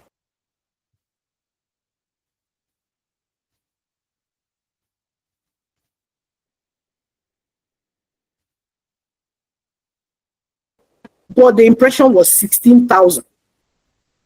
I went somewhere, I just joined a group where I wanted to start posting blogs. Website, I wanted to be posting blogs on the platform. I saw. Okay, guys. So I'm going to stop presenting now and just, summarize everything. She said a lot. Let me just kill it. Let me kill it and share my entire screen again. So, we've heard from from her, and guys, a summary of all she said. You heard when she said she followed the course religiously. How many of you heard that part? How many of you heard that part? She said she followed it religiously. Do you know what it means? She was diligent. And that means that she's fulfilled the first part, which is what? To upskill strategically. Now, after she followed the program religiously, learned like her life depend on it. She said it felt like life and death to her. And you can see somebody with that level of commitment, little wonder why she got results. Little wonder why she got results. So you want to literally take your life by your own hands and decide, I want to upskill. This 2025 is the year that I upskill. See, the bridge between you and your first tech job is you. There's no bridge, there's no government. It's not bad government. It's not, I have a poor background. I don't think there's anybody, okay, let me not be so extreme. But if you want to talk poverty, I think I know a thing or two about poverty. Trust me, I think I know a thing or two about poverty. You don't want to see my picture from years ago. I literally hugged Shapa. You know Shapa? Do you know Shapa? I was literally best friends with Shapa for the longest until I decided that, you know what? Nah, I want to do something. So the bridge between yourself and your financial liberation is you. You heard Naomi. She took the program like her life depends on it. So give us that your 4 months. Treat the program like your life depends on it, and you will see the results that you will get. We have a lot of testimonies to share. I could have gone to keep. We have hundreds of students who have gone ahead to secure jobs because they were diligent. They upskill, but not just upskill. They work on real life projects. They have something to present to recruiters. This is another person. You can see these are LinkedIn. These are LinkedIn profile that we screenshot here. You can see where she currently works. She currently works with Sparkle Nigeria. All right. She currently works with Sparkle Nigeria. Before Nebiant Analytics, Grace was having the toughest time of her life. Her company was trying to ignore her. She had worked for several years. She was stagnant for years. They were not recognizing her efforts, no promotion for years, until she decided to upskill strategically. And before Grace finished her program, she got a job. Guys, if you can hear me, please give me a thumbs up so that I'm sure that it's not from my end. Oh, okay. A lot of people can hear me. So we have testimonials upon testimonials upon testimonials to share. So if you can decide to upskill and not just stop at the level of upskilling, you also want to show yourself to the world as somebody who has value to offer. Trust me, the sky is not even your limit. The sky is your starting point. All right. So we can go on and on and on. And all these people, you have a link. You can click on this link. When we send these slides to you, click on this link to watch all the all the testimonials. Listen to what they said. These were people like you who, before joining the program, were doing something else that was not satisfying. But after the program, this particular one is is dear to me, Lebura Olawale, because what's crazy about Lebura's own, I think so far, Lebura's experience with Nebiant Analytics is the craziest one. Do you know why Lebura's experience is crazy? Lebura got her first job in 3 weeks. Guys, it's unbelievable. And please do not believe me. Don't believe me. All right? I'm human, so it's possible that I'm lying. Reach out to Lebura online, get her on LinkedIn, reach out to her. You would even see her post on LinkedIn. Lebura got a job in 3 weeks. That is what deciding to turn your life around can do to you. In 3 weeks, she posted her first dashboard that she built with us, and a recruiter reached out to her that we saw what you built on LinkedIn. This is very impressive. We have a project that we are working on. We would like you to oversee the data analysis part of that project. And they interviewed her. She reached out to me that they want to interview her. We prepped her for the interview and she got the job. And now Lebura's experience is even is my proudest work so far, because Lebura is now getting clients from Canada. The last time she reached out to me was to help her with, trying to sort out a business deal she asked from Canada. Somebody who just learned how many months ago. Now she's sealing deals, data analysis deals from Canada. There was one time she traveled to Cote d'Ivoire to train some people. Now she's enjoying, she's living La Vida Loca because she decided to upskill strategically. So this is what can happen when you decide to upskill. So I could have gone on. Oh yeah, this is the project I'm talking about. Imagine this project being somebody's first project. This is Lebura's first ever project that she would ever work on. And she posted it on LinkedIn, like you can see. And this is even my comment on the LinkedIn. You can see Ayobami Yusuf. I commented, great job, Lebura. And this was the post that got her first job in 3 weeks of her training with Nebiant Analytics. So, I mean, I don't want tonight to be all about testimonials. We have packed all the testimonials for you. Go through them at your free time and listen to what people are saying, and that can be you next. But are we saying that these people got this job only by upskilling and working on real life projects and all of that? No, because there are a lot of people out there that are upskilling and working on projects. But there's a missing source that these guys don't have. There's a missing link, there's a secret that these other guys don't have that our students are enjoying. And I like to call it the Nebiant sauce. All right. And consider yourself lucky that you're on this session tonight, because I'm going to expose the Nebiant sauce. What really gets our students job? what seems like magic that our students are constantly getting jobs. What are we doing differently? Apart from upskilling them and getting them to work on real life projects and getting them to put themselves out there on LinkedIn, the secret sauce is our extra layered employability support.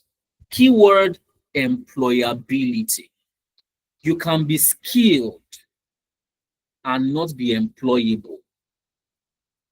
So what does that mean? Skill alone will not get you the job.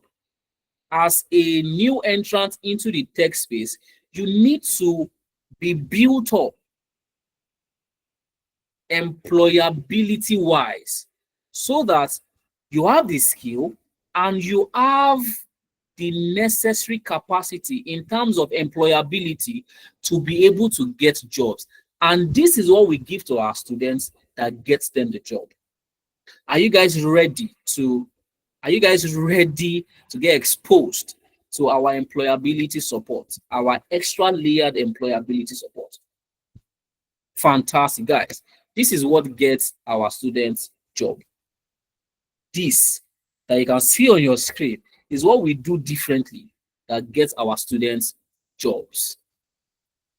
We ensure that every week we bring them together in a session called mentorship session. So not only are they students, the minute you decide to become a Nebient Analytics student, you automatically get mentors. And who are these mentors? People that have been there, done that. I told you about how Mohammed has close to 7 years of experience in the tech space. I personally have about 5 years of experience, especially in data and IT consulting space. You have professionals who have years of experience in the field you are trying to get into. That means these people can show you the way. And this is what we do differently. We have people that can show you the way to guide you and to mentor you on how to position yourself to get jobs. Our focus is getting our students job. And that's why week on week, we have our guidance and mentorship session. You learn what to do and what not to do when you're looking for jobs. And not only that, every Nebient Analytics student automatically gets their CV assessed. If you're a student of Nebient Analytics, you see that your CV that you have been using, just go and trash it. We would assess your CV and revamp your CV. And in the event that your CV cannot even be revamped, we will draft a new one for you. We'll give you resources that would help you draft a CV that is right for a tech job. You cannot use the CV you used to apply for a teaching job to apply for a data analyst job. It's not possible. So forget that your CV at all. When you come here, we are going to provide you resources that will help you revamp your CV that matches the specific job you are trying to apply to. So you want to apply to a business intelligence analyst role. You have a CV that matches that job exactly. Oh, now you want to apply for a data analyst job. You have a CV that matches a data analyst job exactly. Oh, now you want to apply for a research and analytics associate job. You should have a CV that matches the research and analytics associate job exactly. And that process is called CV job matching. Your CV and the job you are trying to apply to, they must match.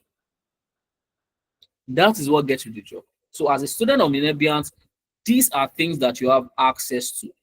And not only that, you also have access to LinkedIn profile revamp. Because remember, I told you, people that are going to give you job are not looking for you on Facebook. They are not looking for you on Twitter. They are not looking for you on Instagram. They are not looking for you on Snapchat. So as a tech professional, LinkedIn is your best social media. I mean, if you're a makeup artist, I mean, you are good with Instagram. You know, project your brand on Instagram, you get your customers there. But if you are looking for a tech job, LinkedIn is where you should be. But there's a way your LinkedIn should be that we attract recruiters. And we are going to take it upon ourselves to revamp your CV to be in a state that can attract recruiters. And you will think that we've done enough, that we've tried for you, we've done guidance and mentorship for you, we've done CV assessment, we've done LinkedIn profile revamp for you. You think we will stop there? No, we will not. Because again, our focus is ensuring that you get jobs. Do you know why? Because when you get jobs, that is when we have done our job. We are not just interested in skilling you up alone. Our major KPI is how many students have gotten a job. So if you have not gotten a job, we have not done our job. All right. So that's why we do all of these things to the end that you get the job. So for that to happen, we also would help you create an Upwork profile in case you don't want to do 9 to 5. You don't want to work in an organization. You want to be a boss on your own, but still work as a tech professional. So you can freelance, you can offer your services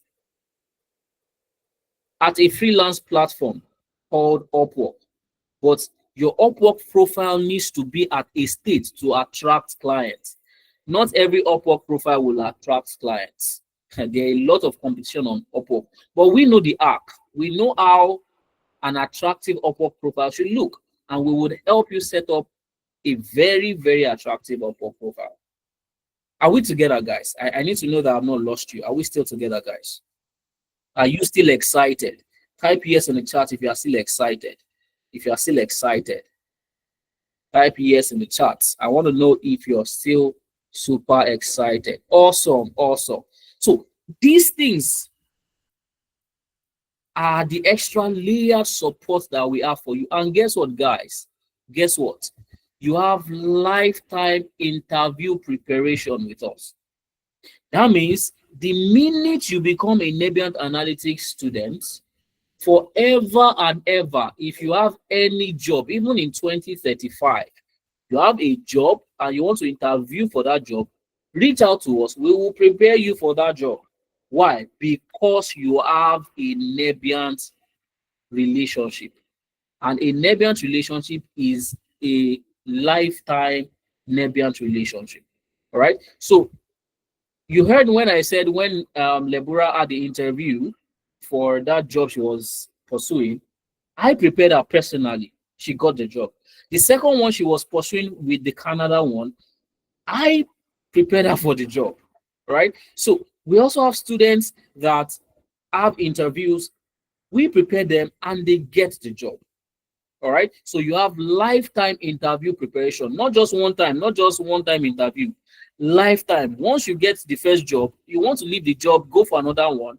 You want to interview for that one, reach out to us. We would also prepare you for that one. All right. So lifetime access, lifetime access. So again, once you are done with your program, with your training program, you also have access to 1 month internship with us.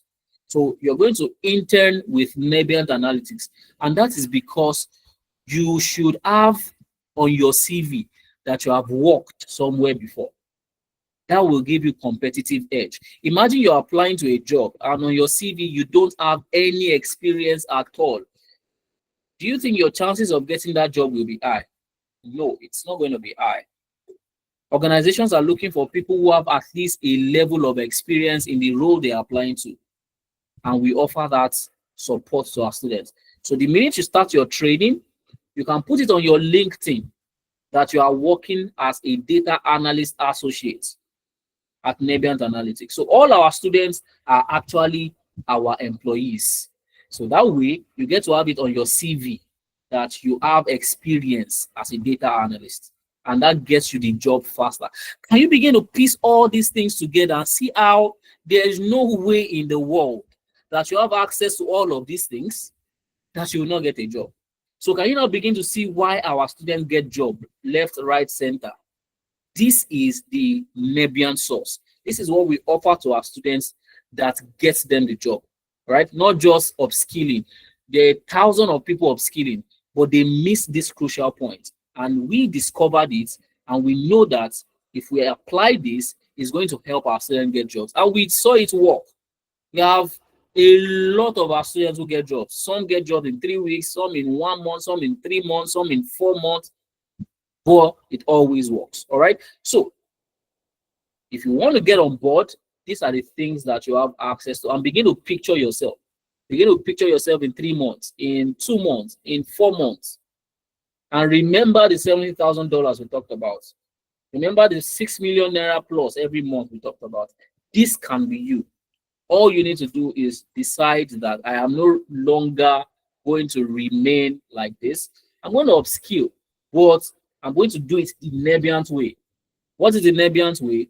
You're going to upskill strategically, upskill fast, upskill easy, build real-world projects so that you can show your potential recruiters.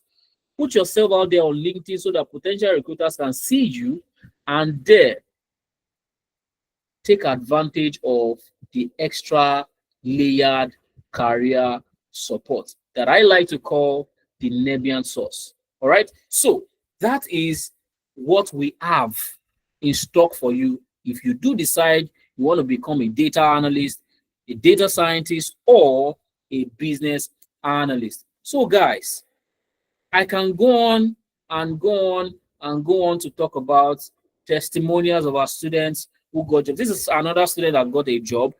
But when the student got the job, they asked her to present a reference letter from a previous organization. Can you imagine? Somebody is looking for a job and you're saying, we want you to go and look for a reference letter from where you have worked before. And this person does not have a data analytics experience, but guess what? She actually has, because she trained at Nebiant Analytics. And we gave her a reference letter. Here's a copy of the reference letter we gave her. Mohammed, our CEO, actually prepared the reference letter herself. So in case you get a job offer and they're asking you to present reference letter, be rest assured, you can reach out to us. We'll give you the reference letter. And when we gave her the reference letter, that same week, she got the job. That same week, she got the job. All right. And this is somebody who had no experience before, but because of the Nebiant source, she was able to get the job. I'm saying all of these things, guys, not to bamboozle you or to bobo you. So far, you should have known that I like to be a no BS guy. I'm telling you all of this so that you can see that if someone that had zero experience like you can get jobs in 3 months, in 2 months, in 1 month, you also can get started in your tech journey, regardless of whatever you do now. First of all, don't doubt yourself. You have it in you. These people also didn't know they could actually land jobs. They actually thought, oh, yeah, is it possible? Is it possible? But now they can confidently tell you it's possible. So put yourself in that picture. It can be you. So a lot of testimonials. And you want to ask yourself, so fine, you've talked about all these things. I want to get started. What does it take? What does it take to get started? It's very simple. Sign up to our training program. Give us 3 months to 4 months of your life. Yes, let me put it that way. Give us 4 months of your time. Let us cook you up. Let us upskill you and prepare you for the labor force. Just give us 4 months. And like Naomi said, be diligent. Treat it like life and death. Treat it like your life depends on it. So 3 months intensive training and 1 month of internship, altogether 4 months of engagement with us. And our classes hold 11 a.m. to 2 p.m. on Saturdays. Why? Because we don't want you to leave what you are doing now. You can still retain your job and upskill to become better. You need to feed. All right. So our training program is catered to, professionals that are currently working, who do not want to leave their job while they are upskilling. Our classes hold on Saturday. All right. Every Saturday from 11 a.m. to 2 p.m. You'll get into a session like this with your instructors. They are going to walk you by the hand. You are going to build projects together Remember the real world projects we talked about? You're going to build it in class together with your facilitators, and then you get to add all of those projects to your portfolio. And you discover that by the time you are done, you already have a lot of projects that you can present to your, all right? Oh, one of my students is actually even here. Pius is here. Pius is saying, hi Pius, he said, one of my posts has gotten me almost 12,000 impressions and above 70 reactions on LinkedIn because of Nebient Analytics source. You see, this is why it is not good to lie. I didn't even know this session is actually not for students. So I don't even know Pius. Pius, why are you even here? Why are you here? But anyways, but it's good to have you here, Pius. So you can see what Pius said, 12,000 impressions because of the Nebient source. All right. So guys, I don't even need to talk too much, right? I don't need to talk too much. One of my students has actually spoken for me, right? So this can also be you. This can be you. So every Saturday, 11 to 2 p.m., you get into class, you build projects. And every class is recorded for people that are busy, you can't make it to Saturday class.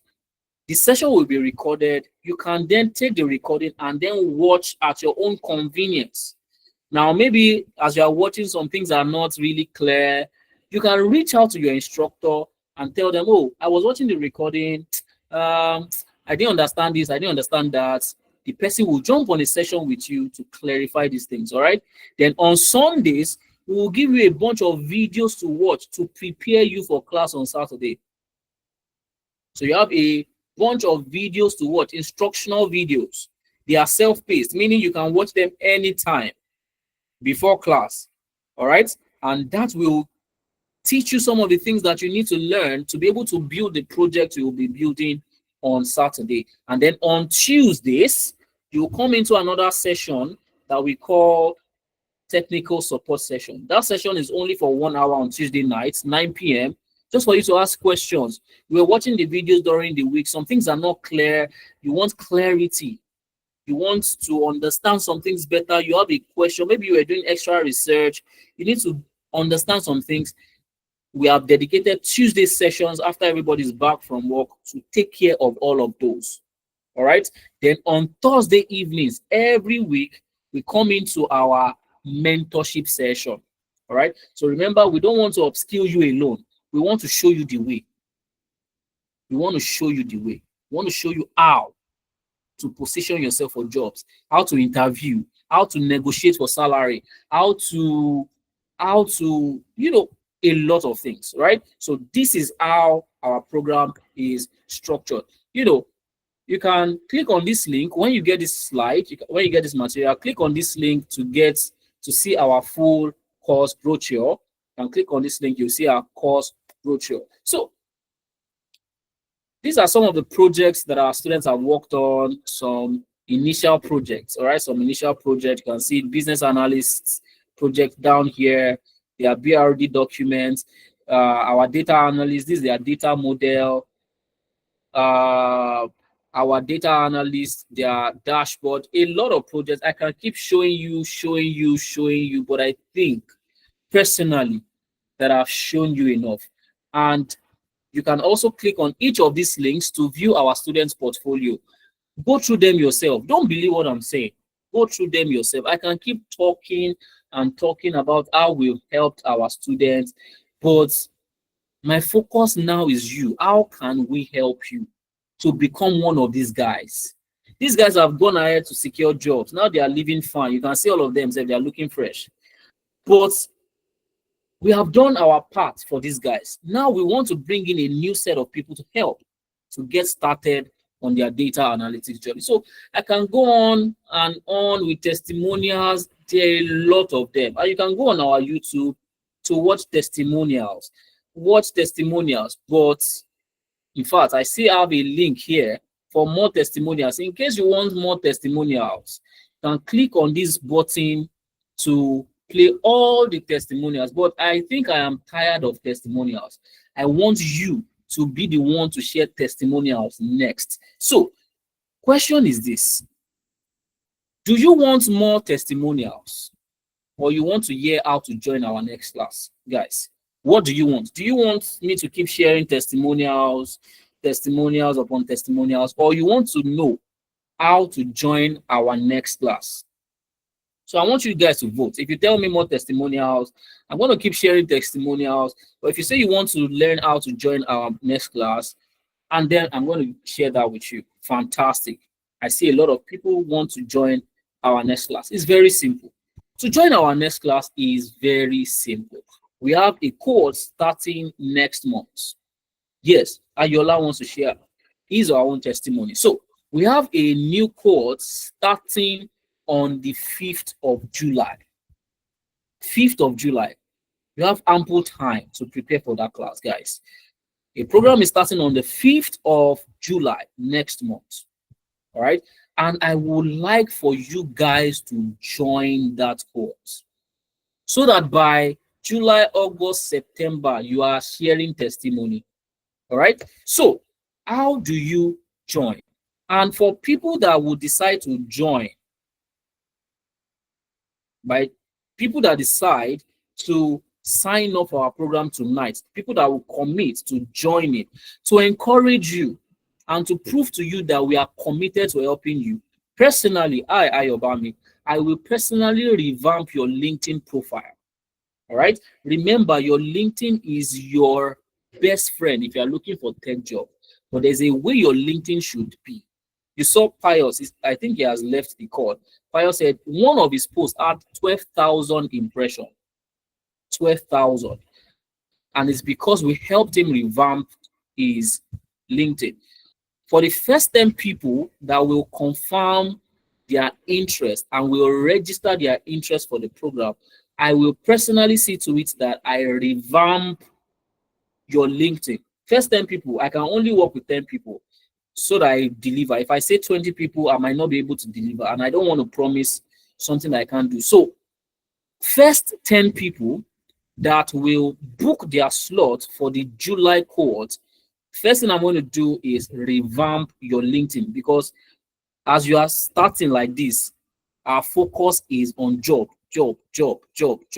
And you need to secure your discount. You need to put your LinkedIn in the right order. So bear that in mind. If you're interested in joining our program, for the first 10 people that will secure their slot, personally, I'm going to create a WhatsApp group for those 10 people. And every day I'm going to be revamping everybody's LinkedIn. I'm going to be revamping your LinkedIn so that as you join the program, you are posting on LinkedIn, you are getting impressions, you are getting in the eyes of people. All right. Did we get that before I proceed? Did we get that? Did we get that? Give me a thumbs up if you got that. All right, fantastic. So my offer still stands for the first 10 people. So and only those who secure their slot tonight will be considered for this opportunity. So let's just know that. So if you're registering for the program tonight, so that I will create the WhatsApp group tonight. I want to create the WhatsApp group tonight. And from Monday, I'm starting the revamp. In fact, I can even start, okay, tomorrow is public holiday. I can even start on Friday. I'm starting the revamp and I'm doing it all through the week. All right. So if you secure your slots tonight, if you register tonight, just know you're getting into my WhatsApp group and I'm revamping your LinkedIn. All right. So for the program, what's the cost? If you want to register, what's the cost? The price is 250,000. I don't want to go through all of those, long talks. And this price is the discounted price. The actual price is 350,000 naira, actually. But for people that are on my session tonight, free. Who said the session is free? Actually, the session you are on right now, we are not charging you. For you to enter this session, did I collect money from anybody? Did we say, oh, if you don't pay, you won't get to hear about me talk? No. Right? So the session is free. But if you want to get into our training program, all right, the training program that will get you a job, that will help you to earn $70,000, guys, you would agree with me that 250,000 naira is a very, very considerable or considerate commitment, to be honest, if you ask me. All right. So the program is for 4 months. And in that 4 months, remember, you are building projects. You're getting mentored. You're getting guided every week. You're getting your LinkedIn revamped. You're getting your CV revamped. All right. A lot of perks for 250,000 for 4 months. All right. For 4 months. All right. So 250,000 for our data science program, for our data analytics program, and for our business analysis program. All right. Because we don't want to inconvenience anybody. That's why they are all 250,000. To make it easy, imagine we say, oh, data science, 500,000, data analytics, 400,000, business analysis, 350,000. No. Somebody that wants to do data science, that wants to do data science before, because in our head, oh, data analysis, 250,000. Let me do this because it's cheap. No. We are considered. Our vision is really not money driven, but to be able to help Africans transition into tech. All right. Now, we hear you. I see a lot of comments. But because we hear you, that's why we have made provision for instrumental payments. All right. Instrumental payment. So we are not saying pay the 250,000 naira tonight. That will be very, very inconsiderate. And we will not be able to achieve our goal of helping Africans transition into tech, because we are Africans ourselves. We know how difficult the economy is. So we've made it possible for you to be able to still upskill. We've made it possible for you to still upskill while paying a very flexible, amount, and paying it in a very flexible way. All right. So we have 3 installments planned for you. If you do decide that you want to get started, we have 3 installments for you. You start, if you want to start with the July cohort, you need to pay a first installment of 85,000 naira. And once you pay the first installment, you can start the training program. So you don't even need to pay the entire 250,000 before you have access to the program. All right. Favor. I won't even talk about that. There, you can just go and do your research. You will discover that this price or this fee is actually because of our vision. If we didn't have the vision of helping Africans transition into tech, if it was a business to make money, probably be charging 1 million naira, considering the extra perks that I'm talking about. Because even those institutions that are charging 600,000, they don't give you these things that we are giving to you. So that means we actually have the right to charge higher than 600,000, maybe 1 million naira, for instance, or say $1,500.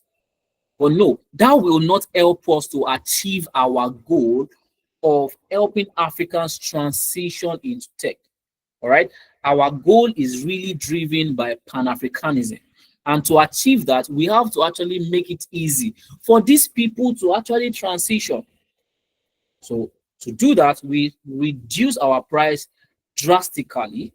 And not only that, we made the payment plan very flexible to make it easy for you. So the payment plan is very simple. It's 5,000 naira to start the class. Then after you started, 1 month after you started, you pay a second installment of 85,000. And after that, that means 2 months into the program, you balance with 80,000 naira. So if you put all of that together, it makes 250,000. 85,000 to start. 85,000 is second installment 1 month after, and 80,000 naira balance 2 months after. Before you know it, you are done with the program, and now you're thinking of landing jobs that pay you in millions, something that you use 250,000 naira to learn. If you ask me, that is something that you should really jump on. And don't forget, for people that are going to register, are going to get their LinkedIn revamped by me even before they start the program. So you can start taking advantage of LinkedIn even before you start the program. So if you want to join the program, you can indicate your interest by registering now. All right? By registering, you can secure that discount, or you can secure your seats. If you don't have the old 85,000 naira now, if you don't have the old 85,000 first installments now, you can indicate interest and secure your seat with just 30,000 naira. And then you can complete your first installment before July. Remember, class starts on the 5th. So you can pay 30,000 naira now and go and look for the remaining 55,000 before. Oh, fantastic. Please, let's take note of that.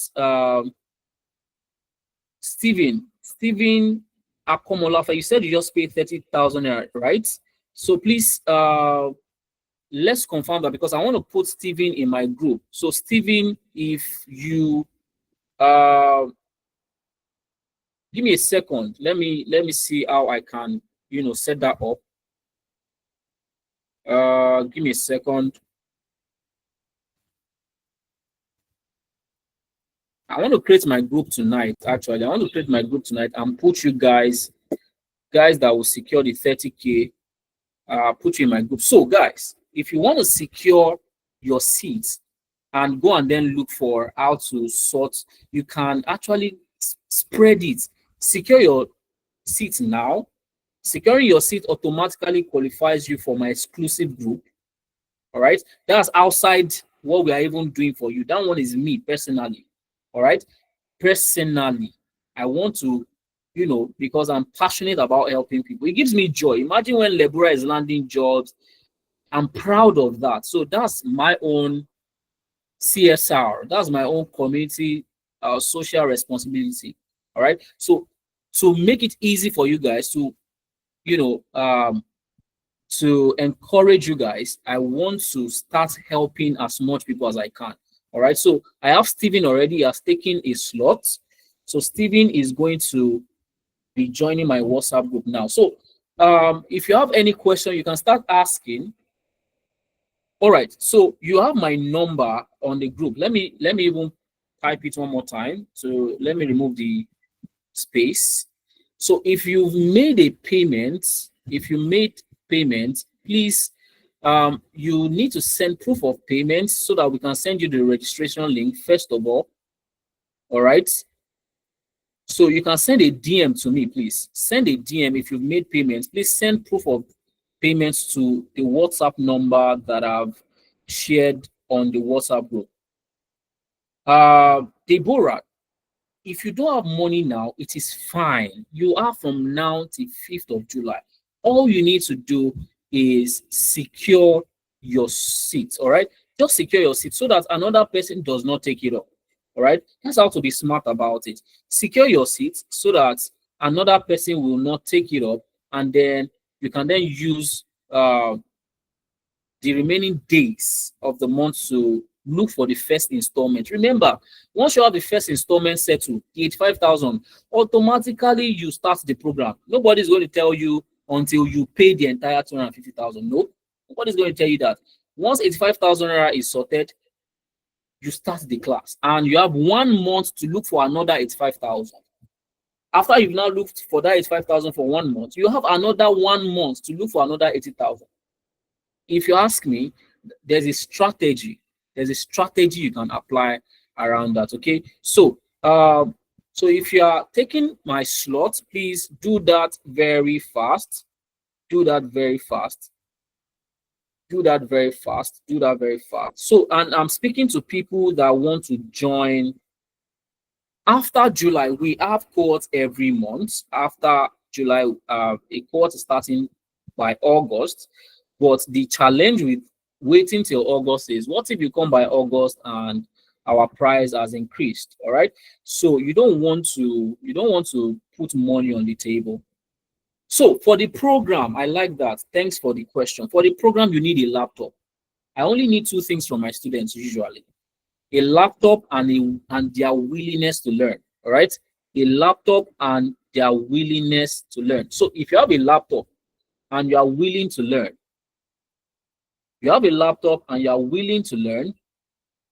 please get on board. Please get on board. You have a laptop and willingness to learn, please get on board. So somebody has taken my slot. Somebody has sent me a payment confirmation now. Sunfin Farms, is that you? Let me confirm the name. Is that you? Give me a second. Steven, are you Sunfin Farm? Oh, okay. All right. I just saw your message. All right. So Steven has taken my slot. Who else? What operating system is better? From a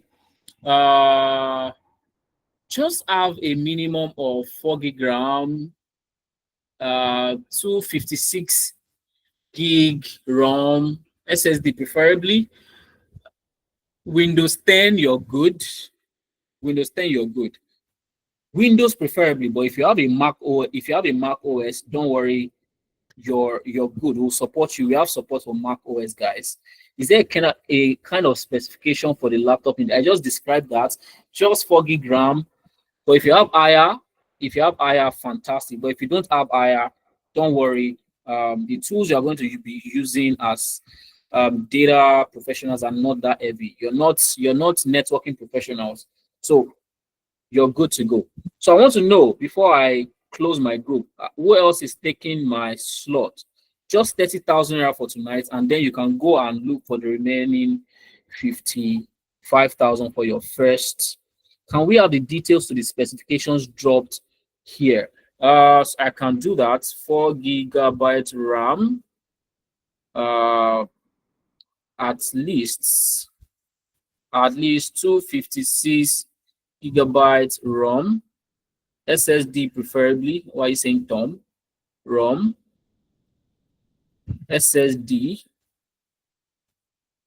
Windows 10 at least. All right, so I've dropped that. So if you want to pay later, by later, do you mean later tomorrow morning? But anyhow, you can still always reach out to me on this number. Anyhow, but for people that are going to be joining my exclusive group, MacBook Pro 2017 is very, very okay. Yes, the class is online. Why? Because we are trying to train you to work online. We are trying to train you to be able to work from the US. All right. So if you cannot train online, how then are we sure that you can work online? So our classes are virtual. All right. Are virtual, just like this, but is heavily project based. All right. Dami Gold is online. So who else is taking my slot?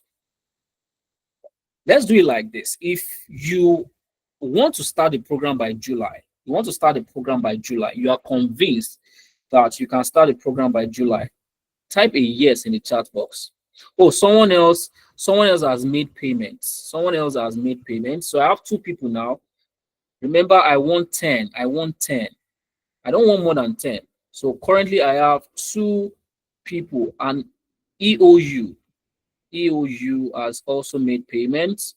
I don't know what EOU means. Is it end of university? Don't mind, I'm just joking. All right, so I see a lot of yeses. All right, and my colleagues are taking note of you. All right, So that's the first question. You want to start by July. Fantastic. All right, so my next question is, can you secure your seat by tomorrow morning? Okay, your initials. Can you secure your seat by tomorrow morning so that I can add you to the group?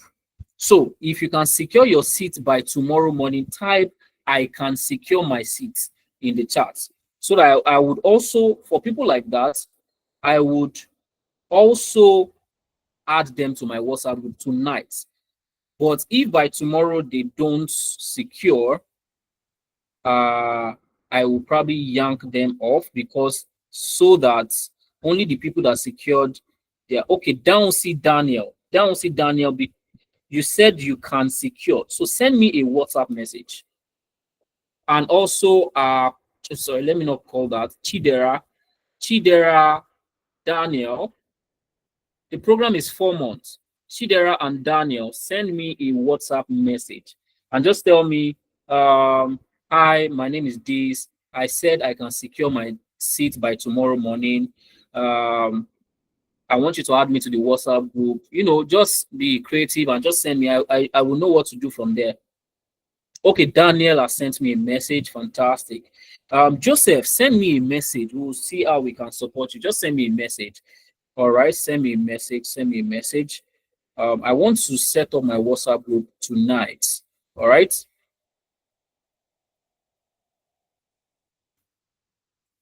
All right. So I'm still waiting. I currently have 4. So I want to get to 10.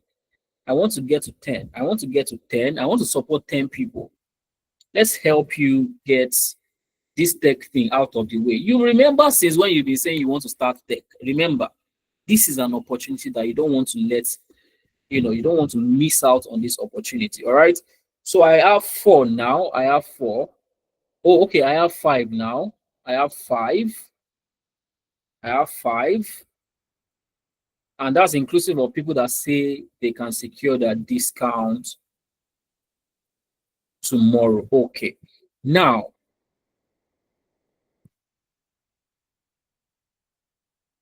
if you have specific support that you need, maybe, you can secure your discount by Friday, by Saturday.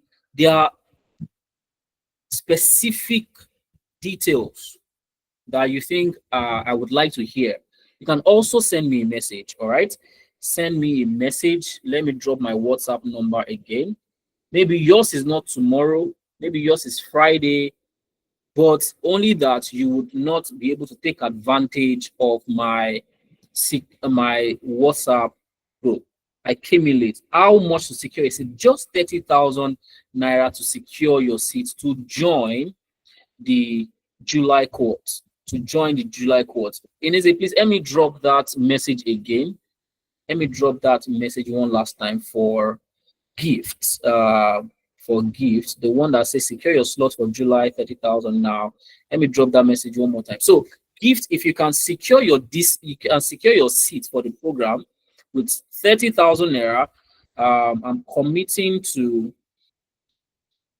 So slots are as much as possible. The slots available for July is as much as possible, but people that are securing their seats tonight are people that I'm personally taking over their LinkedIn optimization. Personally, I'm committing. Personally, they are going to be in a closed WhatsApp group with me alone, and I'm going to revamp their WhatsApp by myself.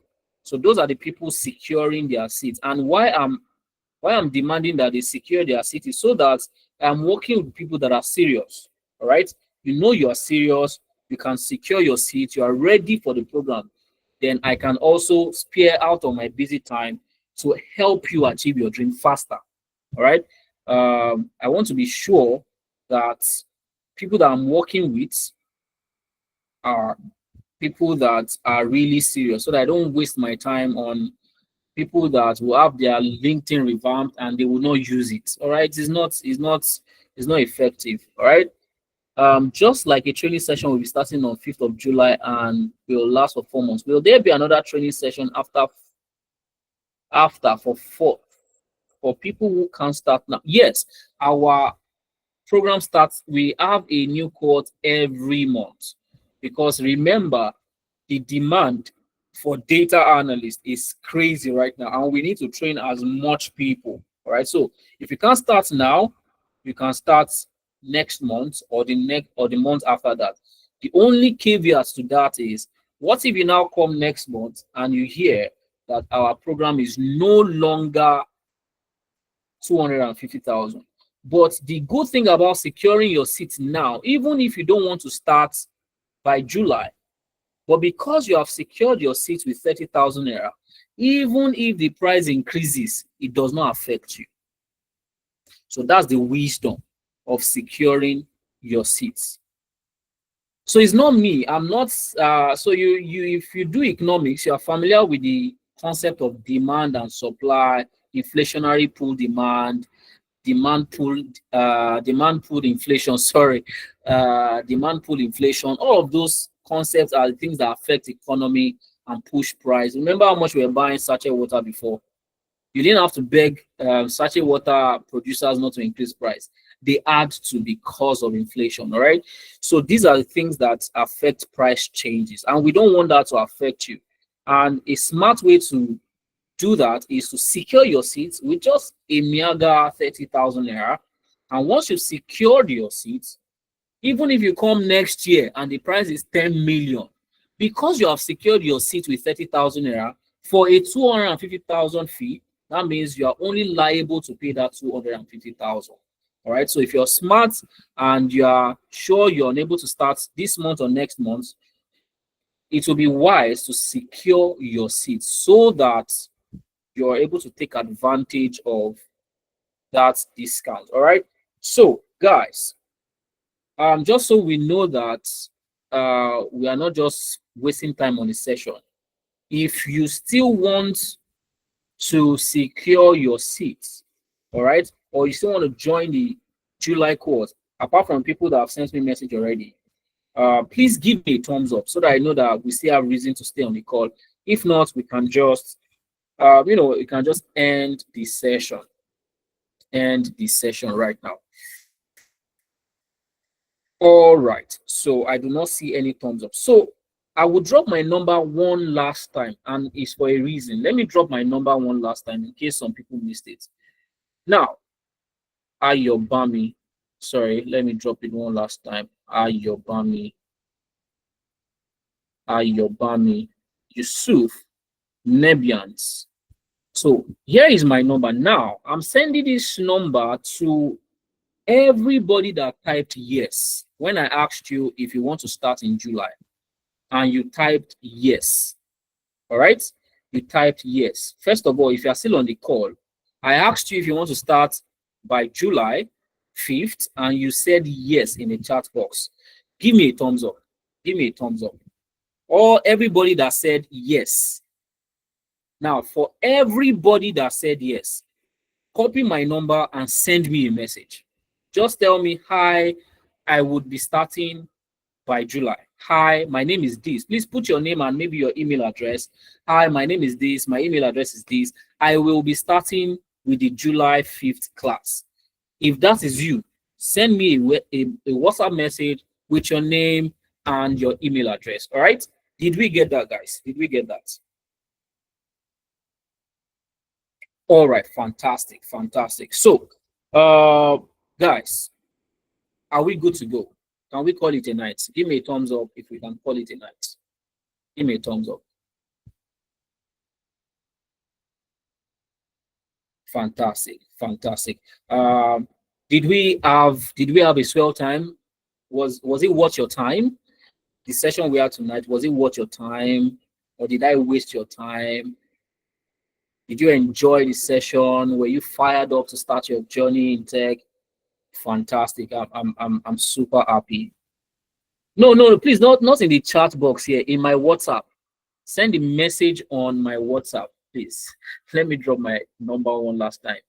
Send hi Joseph, please send that message to my WhatsApp. All right. I'm happy that you got fantastic. Charity was worth every second. I actually also had fun, having this session with you guys. You guys are the absolute best. I look forward to seeing you guys in class. Please don't forget everything that we talked about.